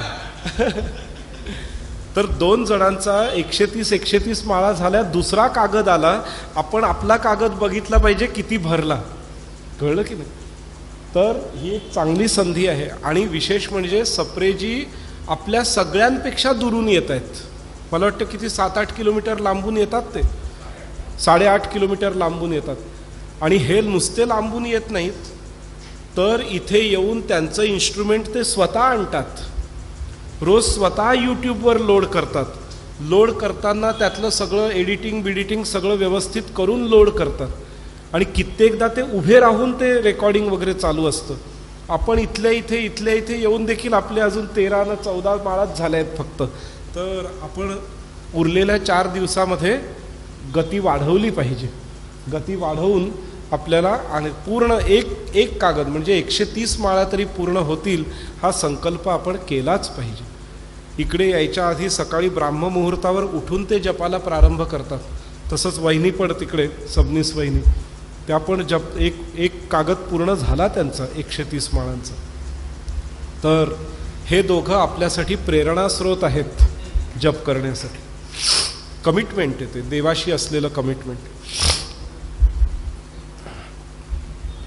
वीणागान समायोगे तथेत्याह च सापतिम प्रसहंती यथा योगम शिक्षयामास तं मुनिम. अशा पद्धतीने नारद मुनींनी गानविद्येचं ग्रहण उलुकाकडून केलं आणि संपूर्ण पृथ्वीभर नव्हे तर 14 भुवनात्मक ब्रह्मांडामध्ये गानविद्येचं प्रचलन नारद मुनींनी केलेलं आहे. नारद मुनींना भगवान विष्णूंनी आम्ही कधी जन्म घेऊ वगैरे हे सगळं सांगितलेलं आहे. आता त्यानुसार भगवान रामाचा तर जन्म झाला आहे. आपण काल वर्णन केलं रामजन्माचं, की चैत्र मासातल्या शुक्ल पक्षातल्या नवमीच्या दिवशी माध्यान्ह समयी सूर्य उच्चस्थानी असताना, म्हणजे मेष राशीमध्ये सूर्य असताना प्रभू रामचंद्रांचा जन्म झालेला आहे. अशा ह्या प्रभू रामचंद्रांच्या जन्मानंतर आता सीतेचा जन्म होणार आहे. कसा होईल तो सीतेचा जन्म? तर म्हटलेलं आहे की रुधिरापासून, रक्तापासून सीतेचा जन्म होईल. यथा सा शोणितोद्भूता राक्षसी गर्भसंभवा यथा भूमितलोत्पन्ना जानकी च यथा हिसा. रुधिरापासून राक्षसीच्या गर्भामध्ये सीता उत्पन्न होईल आणि भूतलामध्ये ती लपवली जाईल आणि मग तिचं अवतीर्ण होईल. हे शापानुसार ठरलेलं आहे. आता ही कथा काय झाली हे भरद्वाजा, हे कसं घडलं ते तू शांत चित्ताने श्रवण कर, असं वाल्मिकी ऋषी भरद्वाज मुनींना म्हणतात. दशास्यो रावणो नाम तपस्तप्तुम मनोदधे. रावण तपस्वी होता. किती तप केलेला होता रावणाने? तर रावणाचा, कुंभकर्णाचा जन्म झाल्यानंतर, त्यांची मुंज झाल्यानंतर रावणाने 5000 वर्षापर्यंत तप केलेलं आहे. आणि कुंभकर्णाने देखील 5000 वर्षापर्यंत तप केलं आहे. त्या शूर्पणखेनी पण 5000 वर्षापर्यंत तप केलेलं आहे. आणि ह्या तपानंतर शूर्पणखा कंटाळली तपाला आणि ती निघून गेली. कुंभकर्णाला पण कंटाळा आला आणि तोही निघून गेला. कंटाळा आला म्हणा किंवा जे प्राप्त झालं बास झालं आता असं म्हणून निघून गेला. पण रावण तसा नाही, मी आणखीन तप करीन. तपाचं एक म्हणतो ना आपण व्यसनच होतं रावणाला. त्याला आवडायचं तप करायला. काही जणांना खूप आवडतं, उपास करायला खूप आवडतात. म्हणजे त्यांचे इतके उपास असतात की दर एक दिवसाआड काहीतरी उपास असतो. गुरुवारचा तरी, शनिवारचा तरी, आज काय एकादशी, प्रदोष, चतुर्थी. तर काही जणांना काही गोष्टींची खूप मनापासून आवड असते. तसं रावणाला तपस्येची मनापासून आवड असे. म्हणून रावण काय करत होता? तप करत होता. तपाची इच्छा त्याच्या मनामध्ये प्रबल होती. त्रैलोक्यस्याधिपत्याय अजरामरणाय च बहुवर्षं तपस्तप्त्वा ज्वलनार्कः समोज्वलत्. कशासाठी तप करायचा रावण? काय इच्छा होती? त्रैलोक्यस्याधिपत्याय, तिन्ही लोकांचा मी अधिपती व्हावा, हे त्याच्या तपाचं एक कारण होतं. तिन्ही लोकांचं. आपल्याला जर विचारलं कमीत कमी या वॉर्डाचा तरी अधिपती पार्षद होण्याची इच्छा आहे का? आपण म्हणू छे पार्षद बिर्षद होण्याची आम्हाला काही इच्छा नाही. रावण बघा किती महत्वाकांक्षी होता. नुसत्या पृथ्वीचा नाही, तिन्ही लोकांचा अधिपती मला व्हायचं आहे. ॲम्बिशन्स कशा असतात बघा एकेकांच्या. त्रैलोक्यस्याधिपत्याय, नुसतं त्रैलोक्याचा अधिपती नाही, अजरामर व्हायचंय मला. अजरामर व्हायचंय. अजर अमर. जर याचा अर्थ काय? म्हातारपण. मला म्हातारपणही नकोय आणि मला मरणही नकोय. दोन्ही, म्हातारपणही नको आणि मरणही नको. अजर अमर या शब्दाचा अर्थ म्हातारपण नको ना मरणही नको. तुम्हा आम्हाला जर कोणी म्हटलं की तुम्हाला 1000 वर्षांचं आयुष्य देतो, इंदोरच्या रामबागेत राहा 1000 वर्ष, काय आपण म्हणू? कोणी म्हणेल हो चालेल म्हणून? नाही म्हणणार.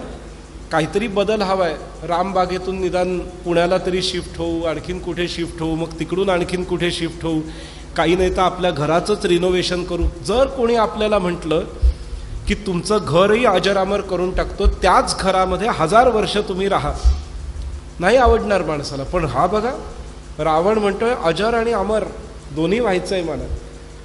मला वार्धक्य पण नको, मरण पण नको आणि त्रैलोक्याचं साम्राज्य पण हवं आहे. आणि त्यासाठी बहुवर्षं तपस्तप्त्वा, अनेक वर्ष तपानी तापलेला आहे तो. ज्वलनार्कः समुज्ज्वल. अर्क म्हणजे सूर्य. सूर्यासारखा तो तेजस्वी दिसू लागलेला आहे तपस्येच्या प्रभावाने. तत्तेजसा जगत् सर्वं दह्यमानं यदा भवत् तमुवाच तदा ब्रह्मा समागत्य सुरैर्वृतः. त्या रावणाच्या तेजाने काय झालंय? समस्त जगतामध्ये उष्णता वाढलेली आहे, खूप उष्णता वाढलेली. आता हे जग जळू लागेल की काय त्याच्या तपानी, त्याच्या तेजानी, अशी स्थिती उत्पन्न झाली आहे. म्हणून हा रावण का बरं तप करतोय? म्हणून स्वतः ब्रह्मदेव त्याला दर्शन द्यायला आलेले 5000 वर्षांनी. पौलस्त्य विरमाद्य त्वं तपसो मम वाक्यतः तपसोग्रेण महता लोका भस्मीकृता इव. हे रावण, ब्रह्मदेव म्हणताय, आता तुझ्या तपाला विराम दे म्हणे, थांबव तुझा तप. कारण जर असाच तप तुझा चालू राहिला तर संपूर्ण हे जे 14 भुवनात्मक ब्रह्मांड आहे ते जळून राख होऊन जाईल म्हणे. म्हणून हे वत्स, रावणाला वत्स म्हटलेलं आहे. का वत्स म्हटलेलं आहे? ब्रह्मदेव कोणालाही वत्स म्हणू शकतात, कारण ही सगळी सृष्टी ब्रह्मदेवानेच निर्माण केलेली आहे. त्यामुळे ब्रह्मदेवाच्या पुत्रांपासूनच जन्माला आलेले पुलस्त्य मुनी आणि त्यांचा मुलगा रावण. त्यामुळे रावण हा ब्रह्मदेवाच्याच वंशातला असल्यामुळे रावणाला वत्स म्हणून हाक मारलाय. रावण हा ब्रह्मदेवाचा कोण आहे? पणतू आहे. म्हणून हे वत्स म्हणून हाक मारलेलं आहे. न्यवारयत चक्षुंषी सूर्यबिंबावलोकनात् प्रणिपत्य जगन्नाथं वरं वव्रेव रावणः. देवाकडे वर मागताना सज्जन हो, फार विचार करून वर मागायचा असतो. कारण तुमच्या आमच्या दृष्टीने रावण जरी दुष्ट असला तरी तो ब्रह्मदेवाच्या दृष्टीने त्याचा पणतू आहे ना. त्यामुळे पणतूविषयी ब्रह्मदेवाला आपुलकीच आहे. पणतूविषयी ब्रह्मदेवाला आपुलकी आहे. म्हणून ज्या वेळेला मनुष्य एखादा तप करतो आणि म्हणतो ह्याचं बंटाढार होऊ दे देवा, त्यावेळेला देवाच्या दृष्टीने विचार करा, देवाच्या दृष्टीने सगळे त्याचेच आहेत. त्यामुळे तप केल्यानंतर देवाकडे काय मागावं? देवा, अमुक व्यक्ती व्यवस्थित वागत नाही आहे, त्याला सद्बुद्धी दे. ते देवाला आवडतं, ते देवाला आवडतं. पण जर देवाला सांगितलं की त्याला मारून टाक, त्याचं हे कर, त्याचं ते कर, देव म्हणतं की अरे माझा संबंध त्याच्याशी आहे जसा तुझ्याशी आहे तसं. जसं एखाद्या आईला 2 मुलं आहेत, एक मुलगा वात्रट आहे आणि दुसरा मुलगा फार सज्जन आहे. वात्रट मुलाविषयी आईला कंप्लेंट केली ना, आईला सांगितलं आई त्याला चांगलं धोपटून काढ, तर आई म्हणते नको रे, राहू दे, माझाच मुलगा आहे, समजावून बघते, नाहीतर थोडासा धपाटा बिपाटा देते, पण एवढं धोपटून बिपटून नाही काढणार. जसं आईचं हृदय असतं तसंच देवतांचं हृदय असतं. म्हणून आपण म्हणतो जारण मारण इत्यादी विद्या केल्यानंतर त्या आपल्यावर उलटतात, कारण देवांना ते करायला आवडत नाही. म्हणून देवांकडे काय प्रार्थना करायची असते की हे भगवंता, त्याची बुद्धी सुधरव, दुर्जन सज्जनो भूयात, तो दुर्जन आहे त्याला सज्जन कर. हे देवाकडे जर मागितलं तर देवाला ते मागणं प्रिय आहे. हेच जर देवाला सांगितलं की दुर्जनाचा नाश कर, तर देवाला ते प्रिय नाही. देव भले स्वतःहून दुर्जनाचा नाश करेल, ती गोष्ट वेगळी, पण आपण जर सांगितलं नाश कर तर ते देवाला नाही आवडत. करतो देव, आपला तप जर तेवढा असेल तर देव नाशही करेल, पण मनापासून देवाला ते आवडलेलं नसतं. म्हणून कधी काय करावं, एखाद्या व्यक्तीविषयी आपल्या मनात किती राग वैर काही असलं, क्रोध असला, कितीही प्रतिशोधाची भावना असली, तरी देखील त्याचा नाश कर वगैरे असं देवाकडे मागू नये. काय देवाकडे मागावं? दुर्जन सज्जनो भूयात, तो दुर्जन आहे त्याला देवा तू सज्जन कर, हे देवाला आवडतं.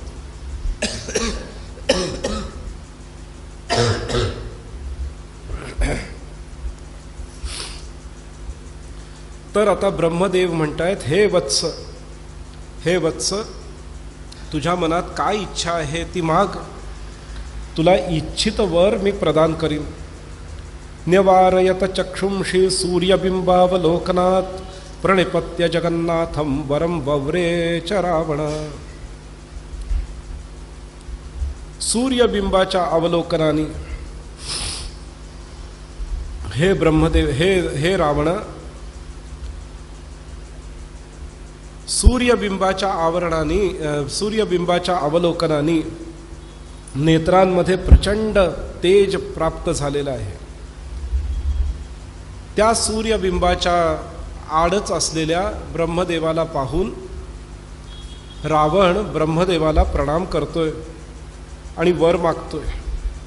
देही सर्वामरत्वं मे वरदोसी यदि प्रभू तदा कर्ण्यवचो ब्रह्मा पुनः प्राहस रावण. ब्रह्मदेवा, जर तुम्ही मला वर देण्यासाठी उद्यत असाल तर मला अमर होण्याचं वरदान द्या. ब्रह्मदेव म्हणतायत, नहि सर्वामरत्वं ते वरमन्यं वृणुष्व मे. ततस्स रावण प्राह कूटवादी हि राक्षसः. ब्रह्मदेव म्हणतात, रावणा, जो जन्माला आलेला आहे तो मरतोच, त्यामुळे अमर होण्याचं वरदान तर मलाही नाही. मी पण माझी 100 वर्ष पूर्ण झाल्यानंतर मलाही माझ्या या ब्रह्मदेहाचा, ब्राह्मीय तनुचा त्याग करावा लागणार आहे. त्यामुळे अमर होण्याचं वरदान मागणं हे तर एक काल्पनिक विश्वातच ठीक आहे, प्रत्यक्षात कोणीही अमर नाही, त्यामुळे हे वरदान मी देऊ शकत नाही. रावण म्हणतो, काही हरकत नाही, दुसरं वरदान मागतो. राक्षसाः, राक्षस कसे आहेत? कूटवादी, कूट छलकपट करून बोलणारे राक्षस असतात. त्यामुळे राक्षसांचं बोलणं जे असतं हे छलकपटाने युक्त असतं. त्यामुळे रावण आता काय करतोय? छलकपटाचा प्रयोग करून ब्रह्मदेवाकडे वरदान मागतोय. काय वरदान मागतोय? न सुरा ना सुरा यक्षाः पिशाचोरग राक्षसाः विद्याधराः किन्नरा वा तथैवाप्सरसांगणाः. ठीक आहे ब्रह्मदेवा, जर मला अमर करता येत नसेल तर मला हे वरदान द्या की कोणताही सूर याचा अर्थ देव मला मारू शकणार नाही. कोणताही देव मारू शकणार नाही याचा अर्थ इंद्रलोकातल्या इंद्रापासून ते अगदी छोट्या छोट्या देवापर्यंत कोणी मला मारू शकणार नाही. देव मारू शकणार नाही याचा अर्थ यमही मारू शकणार नाही, यमदूतही मारू शकणार नाहीत. पुढे म्हणतायत ना असुरा, असुर देखील मला मारू शकणार नाहीत. न यक्षाः, यक्ष एक प्रकारचा जीव असतो. यक्ष हा यक्ष जो असतो तो पाणथळाच्या ठिकाणी निवास करतो, फार ज्ञानी असतो, त्याला ज्ञानाची फार गोडी असते. पाणथळाच्या ठिकाणी ह्या यक्षांचा निवास असतो. तर कोणता यक्षही मला मारू शकणार नाही.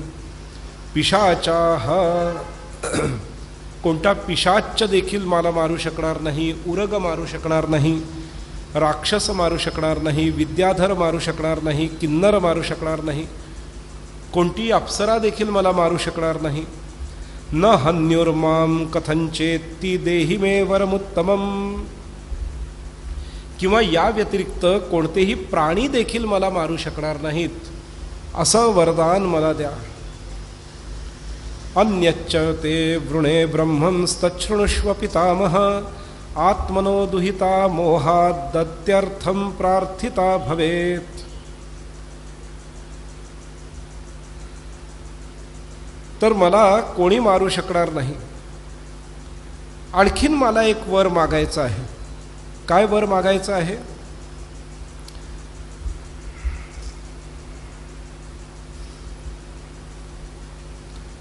मला हवी तशी सुंदर पत्नी प्राप्त होऊ दे. हा दुसरा वरदान. फक्त एवढंच आहे की ज्यावेळी मी माझ्याच कन्येची कामना करीन तेव्हाच मला मृत्यू येऊ दे. वरदान मागितलं. आता कोणताही सभ्य मनुष्य स्वतःच्याच कन्येची पत्नी म्हणून कामना करणार नाही. म्हणजे जर मी माझ्याच कन्येची पत्नी म्हणून कामना केली तरच मला मृत्यू येऊ दे, अन्यथा मृत्यू येऊ देऊ नको. म्हणजे थोडक्यात काय, कूट भाषण करत असं वरदान मागितलंय रावणाने की थोडक्यात याला मृत्यूच येणार नाही. फक्त एकाच गोष्टीने मृत्यू येईल की स्वतःच्या कन्येवरच भाळून तिच्याशी लग्न करायची इच्छा जर केली तरच मृत्यू येईल असं वरदान म्हणे मला द्या. म्हणजे थोडक्यात काय येणारच नाही मृत्यू, अमर झालाच तो. तथेत्युक्त्वा जगामाशु ब्रह्मा लोक पितामहः, समस्त लोकाचे पितामह असलेले ब्रह्मदेव तथास्तु म्हणतायत. वा वा, चांगलं आहे, असंच वरदान मी तुला देतो. नरान्ना जी गणद्रक्षो मत्वा तां स्तृणवद्विज.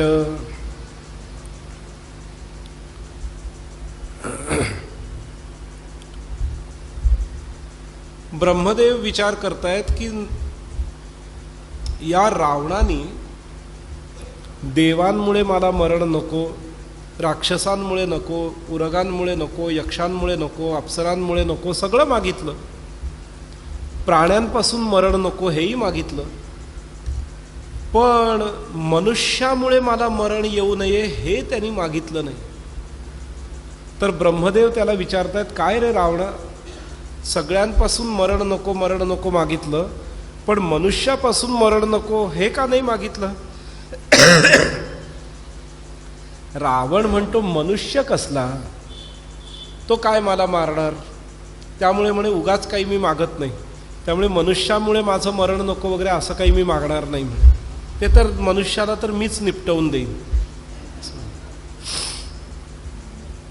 ओव्हर कॉन्फिडन्स याला म्हणतात. ब्रह्मदत्तवरो राजा रावणो वरदर्पितः, त्रैलोक्य जय सर्वस्वं प्राप्तवान बाहुवीर्यतः.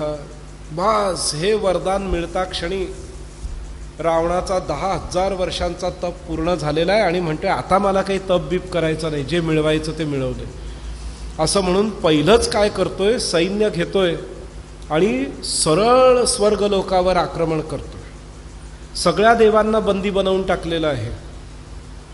वायुदेवाला काम दिलंय, रोज आमच्या लंकेतले रस्ते झाडून काढ. वरुणाला काम दिलेलं आहे, लंकेतले रस्ते रोज धुवायचे, आमचे सगळ्यांचे कपडे धुवायचे. गणपतीला काम दिलं आहे, कपडे वाळत टाक. आणि लक्ष्मीला काम दिलेलं आहे की माझ्या घराची दासी बन, माझी दासी बनण्या इतकं तुला भाग्य मी प्रदान करतोय म्हणून. असं करायला रावण उद्यत झालेला आहे. आणि हे सगळं करण्याआधी रावणाने काय केलंय तर स्वतःचाच सावत्र भाऊ कुबेर, या कुबेराची जी नगरी लंका आहे त्या लंकेतून त्याला हकलवून दिलेलं आहे. वास्तविक लंका नगरी रावणाची नाही आहे. रावण कुठे राहत होता? रावणाचं मूळ गाव कुठलं? Native place Kanpur. रावणाचं मूळ गाव कानपूर, तिकडे तो राहत होता. तिकडे तप बीप सगळं हिमालयात केलं आहे वगैरे. त्याचे आई वडील कानपूरला राहायचे, गंगा यमुनेच्या मधल्या प्रदेशामध्ये. आणि तपस्या पूर्ण केल्यानंतर रावणाने पहिलं काम काय केलं आहे, आईला विचारलं आहे, आई तुझी इच्छा काय आहे, काय करावं मी? तर कैकसी म्हणतीये की माझ्या सवतीचा मुलगा कुबेर, पुलस्त्य ऋषींचाच, विश्रवा ऋषींचाच मुलगा आहे कुबेर, तो म्हणे संपूर्ण स्वर्गलोकाचा कोषाध्यक्ष आहे, बँकर आहे तो. आणि संपूर्ण स्वर्गलोकाचं धन हे समुद्राच्या मध्यभागी 3 पर्वतांवर थाटलेल्या एका नगरीमध्ये त्यांनी ठेवलेलं आहे. म्हणजे थोडक्यात हल्लीच्या भाषेत म्हणायचं तर स्वर्गलोकाची रिझर्व्ह बँक म्हणजे लंका होती. तिकडे सगळं धन ठेवलेलं होतं. आणि इतकं धन होतं की सगळ्या लंकेतले प्रत्येक जे इमारती होत्या, घरदारं होती, ती सगळी घरदारं वगैरे इमारती वगैरे ज्या होत्या ह्या सगळ्या सोन्याच्या होत्या. इतकी श्रीमंती होती लंकेमध्ये. ही लंका कोणी बांधलेली होती? देवतांनी बांधलेली होती. कुबेराच्या सांगण्यावरून देवतांनी बांधलेली होती. रावणाने काहीच केलेलं नाही आहे लंकेवर. जसं अमेरिका करतं ना, काहीच करत नाही, नुसता ताबा मिळवतं, तसं रावणाने नुसता ताबा मिळवला आहे लंकेवर. बाकी लंका सोन्याची बिन्याची करण्याची सगळी मेहनत ही देवतांनी आणि कुबेरांनी केलेली आहे. आणि हे कुबेराचे जे साथीदार होते, देवांचं धन रक्षण करण्यासाठी, रक्षण करणाऱ्यांना राक्षस असं म्हणतात. रक्षण करणारे ते राक्षस. तर देवतांच्या धनांचं रक्षण करणारे जे कुबेराचे साथीदार होते ते राक्षस आहेत. आणि रावणाने त्या लंकेवर आक्रमण केलंय आणि कुबेराला पिटाळून लावलंय. कुबेराला पिटाळल्यानंतर त्या लंकेतले जे राक्षस आहेत, राक्षस याचा अर्थ धनरक्षण करणारे, ते रावणाला शरण येत आहेत आणि म्हणतायत की आम्हाला पिटाळू नका, आम्ही तुमचे अनुगत होऊन राहू. म्हणून नुसता कुबेर त्याचा मुलगा निघून जातोय, त्याची सून निघून जातीये. आणि पळून जाताना पुष्पक विमानातून जायचा प्रयत्न करतायत, तर ते विमान देखील रावण ताब्यात घेतोय. त्यामुळे पुष्पक विमान देखील रावणाने नव्हतं बनवलं, ते देवांनी कुबेरांनी वगैरे बनवलेलं होतं. ह्यांनी नुसता डल्ला मारला त्यावर सरळसोट. आणि कुबेर, त्याचा मुलगा आणि त्याची सून हे सगळे पळून गेले देवलोकामध्ये घाबरून.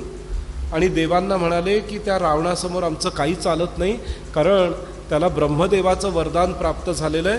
आणि त्याची आई कैकसी ही म्हणाली की माझ्या सवतीचा मुलगा कुबेर एवढा श्रीमंत आहे, त्याच्या श्रीमंतीवर तू हक्क गाजव. म्हणून रावणाने कुबेराच्या श्रीमंतीवर डाका टाकलाय आणि ते ताब्यात घेतलेलं आहे. हा तमोगुण आहे सज्जन. हेच कैकसीने काय सांगायला हवं होतं की जसा तुझा सावत्र भाऊ श्रीमंत आहे तशी श्रीमंती तूही मिळव. हे रजोगुणाचं लक्षण आहे. सत्वगुणी असती आई तर काय म्हणाली असती, अरे त्याला त्याच्या नशिबाने श्रीमंती मिळाली, तू तुझ्या नशिबाने जेवढे कमवशील त्यात आनंद मान. हा सत्वगुण झाला. पण ही कैकसी सत्वगुणी तर नव्हतीच, रजोगुणीही नव्हती, तमोगुणी होती की त्याचं धन तू हडपून घे. आणि रावण हा मातृभक्त होता, म्हणून आईचं वचन ऐकलं, लंका ताब्यात घेतली. लंकेतले जे सगळे राक्षस होते ते आता रावणाचे राक्षस झालेले आहेत. म्हणजे थोडक्यात रावणाला लंकेमध्ये रेडीमेड सैन्य मिळालेलं आहे कुबेराचं, जे रावणाशी एकनिष्ठ राहिलं. आणि नंतर रावण आई आणि वडिलांना म्हणतोय, कुठे इकडे कुटीरात राहतायत म्हणे, चला त्या सोन्याच्या लंकेमध्ये. तेव्हा विश्रवा ऋषी पौलस्त्य विश्रवा ऋषी म्हणतायत की रावणा, हे असं हडपून घेतलेल्या ठिकाणी मी राहायला येणार नाही म्हणे, मला हे पटलेलं नाही तुझं वागणं. रावण म्हणतो ठीक आहे, मग तुम्ही इथेच राहा, विद्यार्थ्यांना शिकवत गुरुकुल चालवत राहा म्हणे. मी निघालो. आईला विचारतायत, आई चल तू ये माझ्याबरोबर. आई म्हणते हो येते, कारण आई तामसीच होती. त्यामुळे इथे कुठे कुटीरात दिवस काढायचे, लंकेत राहू आनंदात. म्हणून कैकसी रावणाबरोबर लंकेत गेली. त्याच्याबरोबर रावणाने कुंभकर्णाला, भाऊच होता, त्याला बरोबर घेतलं, शूर्पणखेला बरोबर घेतलं. त्यावेळेला विभीषण मात्र छोटासा होता, त्याचा नाईलाज होता, कारण लहान मूल हे आईबरोबरच राहणं पसंत करतं. म्हणून विभीषणाला घेऊन ती लंकेमध्ये गेली. अशा पद्धतीने कैकसी, रावण, कुंभकर्ण, शूर्पणखा आणि विभीषण हे लंकेमध्ये राहू लागले. हा जो विभीषण आहे हा लहानपणापासून सात्विक होता. का सात्विक होता? तर ज्या वेळेला पहिलं मूल झालं विश्रवा ऋषींना कैकसेपासून, त्यावेळेला त्या मुलांनी एकदम अक्राळ विक्राळ गर्जना केली, भयंकर गर्जना, म्हणून त्याचं नाव झालं रावण. रावण म्हणजे अक्राळ विक्राळ आवाज. या रावणाचा आवाज फार अक्राळ विक्राळ होता. दुसरं मूल झालं ते पण राक्षसी मुद्रेचं, राक्षसी शरीरयष्टीचं, कान असे कुंभासारखे, माठासारखे कान होते, म्हणून त्याचं नाव कुंभकर्ण असं ठेवण्यात आलं. मग मुलगी झाली, ती पण राक्षसी प्रवृत्तीची, धारदार नखांवाली, अशी टोकदार नखांवाली मुलगी जन्माला आली. नाहीतर लहान मुलं जन्माला येताना काय नखबिख एवढे अगदी, पण हिचा जन्म झाला तोच ही अशी लांब लांब टोकदार नख घेऊनच तिचा जन्म झाला, म्हणून तिचं नाव पडलं शूर्पणखा. त्यानंतर पतीच्या आश्रमात राहत असल्यामुळे पती म्हणायचा की अगं आपली तिन्ही मुलं ही अशी कशी जन्माला आली म्हणे, राक्षसी प्रवृत्तीची, एकही मूल माझ्यासारखं नाही, तुला एखादं तरी मूल माझ्यासारखं होऊ दे, माझ्या स्वभावाचं. तेव्हा कैकसी देखील विचार करतीये की आपल्या पतीचं म्हणणं तर बरोबर आहे, सगळीच मुलं आईसारखी निघाली तर पतीला तर असंच वाटेल की माझ्यासारखं एकही मूल नाही. त्यामुळे तेवढ्या थोड्याशा क्षणापर्यंत कैकसी देखील जरा सात्विक झाली. आणि त्यावेळेला तिचं जे गर्भाधान झालं त्यामध्ये जो जीव उत्पन्न झालेला आहे तो विश्रवा ऋषींसारख्या स्वभावाचा, पण दिसायला आईसारखा अक्राळ विक्राळ होता, आणि तो विभीषण. त्यामुळे तो दिसायला आईसारखाच उग्र दिसायचा, पण मनाने मात्र तो वडिलांसारखा सात्विक होता. पण तो त्यावेळेला लहान असल्यामुळे आई त्याला बरोबर घेऊन गेली, आणि म्हणून विभीषण देखील लहानाचा मोठा जो झाला तो त्या लंकेमध्येच झाला. अशा पद्धतीने लंकेमध्ये रावणाने स्वतःचं बस्तान बसवलं, आणि आयती संपत्ती, आयती सगळी सोन्याची महालं ही सगळी त्यांनी ताब्यात घेतली. आणि रावणाने स्वतःचा महाल जो रचला तो फार उंच आणि भव्य दिव्य रचला. 7 मजल्याचा महाल होता रावणाचा, आणि 7व्या मजल्यावर मोठी गच्ची होती. त्या गच्चीवरची जी खोली होती त्या खोलीला असा उंच डोम होता, आणि रावणाचा संपूर्ण महाल पांढरा शुभ्र होता, डोनाल्ड ट्रम्पच्या व्हाईट हाऊससारखा एकदम पांढरा शुभ्र, एकदम पांढरा शुभ्र महाल होता रावणाचा. बाकी सगळं आतमध्ये सोनं चांदी जड जवाहिरात जबरदस्त जडलेलं होतं. खालच्या मजल्यावर मोठे मोठे रथ वगैरे ठेवलेले होते, शस्त्रागार वगैरे होतं, आणि त्याच्या महालाच्या भोवती एक अशोक नावाची वाटिका त्यावेळेला कुबेरानी वरुणाकडून बनवून घेतलेली होती, ती अशोक वाटिका होती. अशोक वाटिका याचा अर्थ अशोक नावाचं कोणतं झाड नव्हे. अशोक वाटिका याचा अर्थ ज्या वाटिकेमध्ये गेल्यानंतर उद्विग्न झालेलं मन शांत होतं त्याला म्हणतात अशोक वाटिका. शोकनाश जिकडे गेल्यावर होतो म्हणून अशोक वाटिका. या अशोक वाटिकेमध्ये वेगवेगळ्या प्रकारची झाडं होती. त्यामध्ये एक झाड होतं त्याचं नाव शिंशिपा. शिंशिपा नावाचं एक झाड होतं. त्या शिंशिपा झाडाखाली सीता बसली म्हणून आपण त्या झाडाला अशोक वृक्ष म्हणतो. वास्तविक अशोक वाटिकेमध्ये एकच झाड नव्हतं, अनेक झाडं होती. तुम्ही बघितलं असेल आपली ते असं झाड असतं बघा उंच, ज्याला लोक अशोक म्हणतात, तशी झाडं अशोक वाटिकेमध्ये होती. आंब्या बिंब्याची पण झाडं होती, फळांची झाडं होती. पण शिंशिपा वृक्ष जो होता तो वृक्ष मध्यभागी होता आणि तो छान बहरलेला असायचा. मोठी सावली होती, त्याचा घेरा मोठा होता आणि त्याच्या सावलीमध्ये सगळ्या राक्षसी वगैरे बसायच्या आणि त्याच्या सावलीत बसायला सगळ्यांना छान वाटायचं. असा तो शिंशिपा नावाचा वृक्ष होता. त्यालाच आपण सीता अशोक असं म्हणतो. तो सीता अशोक कुठे जर बघायचा असेल तर इंदोरमध्ये वनविभागाच्या 3 नर्सरी आहेत. त्या तिन्ही नर्सरींमध्ये सीता अशोक विकत मिळतो. मी इथूनच नेला सीता अशोक. इकडचं सरकारी नर्सरी वनविभागाची खूप छान आहे. 10-10 रुपयाला उत्तम रोपं मिळतात आणि रोपं उत्तम असतात याचा अर्थ काय, हायब्रीड नसतात ती. त्यांना कोणत्याही प्रकारचं केमिकल खत न घालता प्रॉपर गांडूळ खत, शेणखत घालूनच वाढवलेलं असतं. 3 नर्सरी आहेत. एक इकडून नाथ मंदिराच्या जवळ एक नर्सरी आहे, एक थोडी लांब आहे, एक आणखीन 3 नर्सरी आहेत. त्या नर्सरींमध्ये पावसाळ्याच्या सुमारास खूप छान वनस्पती मिळते. त्याचप्रमाणे आत्ता देखील काही चांगल्या वनस्पती मिळतात. तर या वनस्पती आपण लावल्या पाहिजेत, कारण ह्या सगळ्या देशी वनस्पती आहेत. देशी वनस्पतींचं वैशिष्ट्य हे असतं की देशी वनस्पतींना येणारी फळं आणि फुलं आपल्याकडच्या मधमाशांपासून ते सगळ्या पक्ष्यांपर्यंत, मानवापर्यंत सगळ्यांसाठी लाभदायक असतात. विदेशी वनस्पती ज्या असतात, गुलमोहर वगैरे हे ते, याची फळं फुलं वगैरे इकडच्या पक्ष्यांना लाभदायक नसतात. कोणताही पक्षी काय किंवा छोट्याशा खारोट्या बिरोट्या देखील गुलमोहरवर फिरत नाहीत, घरटं बांधत नाहीत, कारण त्यांच्या DNA मध्ये गुलमोहर या वृक्षाची गणनाच नाही आहे. त्यामुळे गुलमोहर वगैरे असे जे वृक्ष असतात विदेशातून आलेले, ते भले भराभर वाढतात, छायादार वाढतात, पण त्याचा विशेष उपयोग नसतो. म्हणून देशी वनस्पती लावाव्यात. देशी वनस्पतींना कीडही कमी लागते किंवा नाहीच लागत कीड, आणि बऱ्याच प्राणी पशु पक्ष्यांना त्याचा लाभ होतो. आणि त्याचा जो गंध असतो, त्याच्यातून निघणारा जो औषधी वायू असतो, तो आपल्यासाठी उपयुक्त असतो. म्हणून देशी वनस्पतींना बढावा दिला पाहिजे आपण. तर त्या अशोक वाटिकेमध्ये अनेक प्रकारचे वृक्ष होते, ज्या वाटिकेमध्ये गेल्यानंतर मनुष्याचा शोक दूर होऊन जायचा, अशी ती अशोक वाटिका होती. त्या अशोक वाटिकेबरोबरच रावणाच्या महाल आणि ह्या वाटिकेच्या भोवती एक मोठा खंदक होता.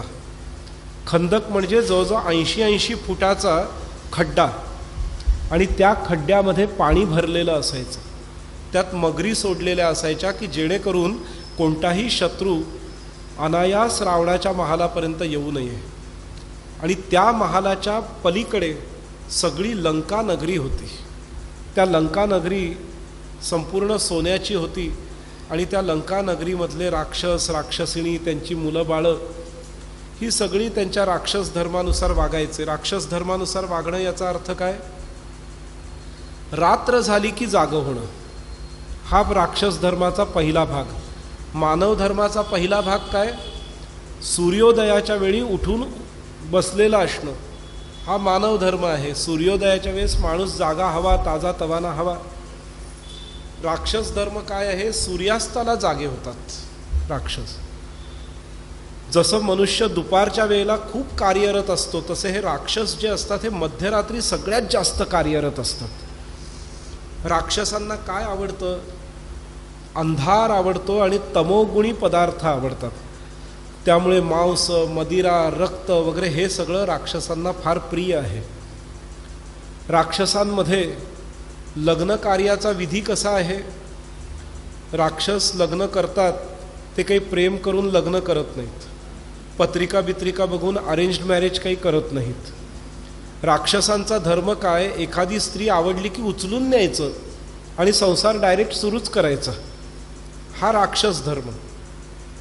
तर हे राक्षसांचं वागणं.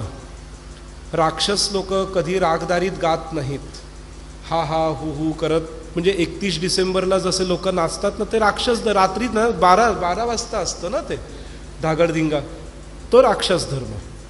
तर राक्षस कसे वागतात हे जर बघायचं असेल 31 डिसेंबरचा माहोल बघा. सेम, म्हणजे मग वर्णन करायची गरजच नाही. दारू पण प्यायची, नॉनव्हेज पण खायचं, धिंगाणा घालत नाचायचा, हा हा हू हू, वेडेवाकडे कपडे बिपडे घालून बिलून असं. तर त्या राक्षस धर्माचं पालन लंकेमध्ये होत होतं. आणि हे सगळे जे राक्षस असतात हे उन्मत्त असतात. उन्मत्त याचा अर्थ उद्धट, कोणाच्या मनाबिनाचा विचार न करणारे, कोणाला काय वाटेल, काही दुःख होईल का, छे काही नाही त्यांना पडलेले, असे हे सगळे राक्षस. आणि सहसा अशी लोक बलवान असतात. तुम्ही बघा समाजात देखील ज्याचं वागणं फार उग्र असतं, उद्धट असतं, तो बलवान वाटतो सुरुवातीला. नंतर मग त्याचा नाश होतो ती गोष्ट वेगळी, पण सुरुवातीला तर खूप बलवान वाटतो. तसे हे राक्षस तमोगुणी आणि अतिशय बलवान, इतके बलवान की त्यांच्या बळाला देव देखील घाबरायचे. हे जे राक्षस आहेत यांनी मंडित असलेल्या त्या लंकेवर रावणाने पूर्ण विजय प्राप्त केलेला होता. आणि आता रावणाने काय केलंय, रावण स्वर्गावर चाल करून जातोय. त्या राक्षसांच्या मदतीने स्वर्गावर आक्रमण करतोय. रावणामध्ये एक गुणधर्म होता. काय गुणधर्म होता? तो ज्याला आपलं करायचंय त्याला तो खूप मितभाषणाने आपलंसं करून टाकायचं. मैत्री भराभर करायचा रावण. रावणामध्ये ही एक कला होती की तो समोरच्याला नमवायचा आणि मित्र बनवायचा, हे असं रावण करायचं. हे रावणाचं एक वैशिष्ट्य होतं. राजनीतीपटूच होता तो रावण. तर रावणाने स्वर्गावर आक्रमण केलंय आणि स्वर्गावरच्या सगळ्या देवतांना आणून लंकेमध्ये बंदिवासात ठेवलेलं आहे. आणि प्रत्येक देवाला अत्यंत क्षुल्लक कामं लंकेतली दिलेली आहेत. लक्ष्मीला स्वतःची दासी बनवून ठेवलेलं आहे. तुम्ही ते गाणं ऐकलं असेल, भीमसेन जोशींनी गायलेलं आहे, रम्य ही स्वर्गाहुनी लंका वगैरे. तर रावण ज्या वेळेला देवांना घेऊन जातो तेव्हा देवांना म्हणतो, या स्वर्गाची काय गरज आहे, माझी लंका बघा, तुम्हाला लंकेत घेऊन जातो मी. अरे मग जर लंका इतकी चांगली होती तर स्वर्गावर आक्रमण का केलंस तू? कळलं की नाही? पण उन्मत्तपणा बघा, तुमच्या स्वर्गापेक्षा माझी लंका रम्य आहे. आज यूट्यूबवर ते गाणं ऐका, रम्य ही स्वर्गाहुनी लंका. त्यावरून लक्षात येईल की लंका कशी होती. त्यात वर्णन आहे त्या गाण्यामध्ये लंकेचं संपूर्ण. तर अशा लंकेमध्ये रावण राहायचा. सगळ्या देवी देवतांना बंदिवासात घातलेलं होतं. आता देवी देवतांना बंदिवासात घातल्यानंतर देवी देवतांना बळ देणारे कोण? तर ऋषीमुनी. ऋषीमुनी यज्ञयाग करून देवी देवतांना बलवान बनवतात. मंत्राधीनंच दैवतम म्हटलेलं आहे ना. तर ऋषीमुनी स्वतःच्या मंत्र सामर्थ्याने देवी देवतांना बलवान बनवतात. म्हणून आता रावणाचं दुसरं लक्ष आहे ऋषीमुनींकडे. या ऋषीमुनींना आपल्या ताब्यात ठेवलं पाहिजे, या ऋषीमुनींना आपलं अनुगत बनवलं पाहिजे, ही कांक्षा त्या रावणाच्या मनामध्ये आहे. आता रावण पुढे काय करेल हे आपण मध्यंतरानंतर पाहूया. हर नमः पार्वती पतये, हर हर महादेव. राजाधिराज प्रभु रामचंद्र भगवान की जय.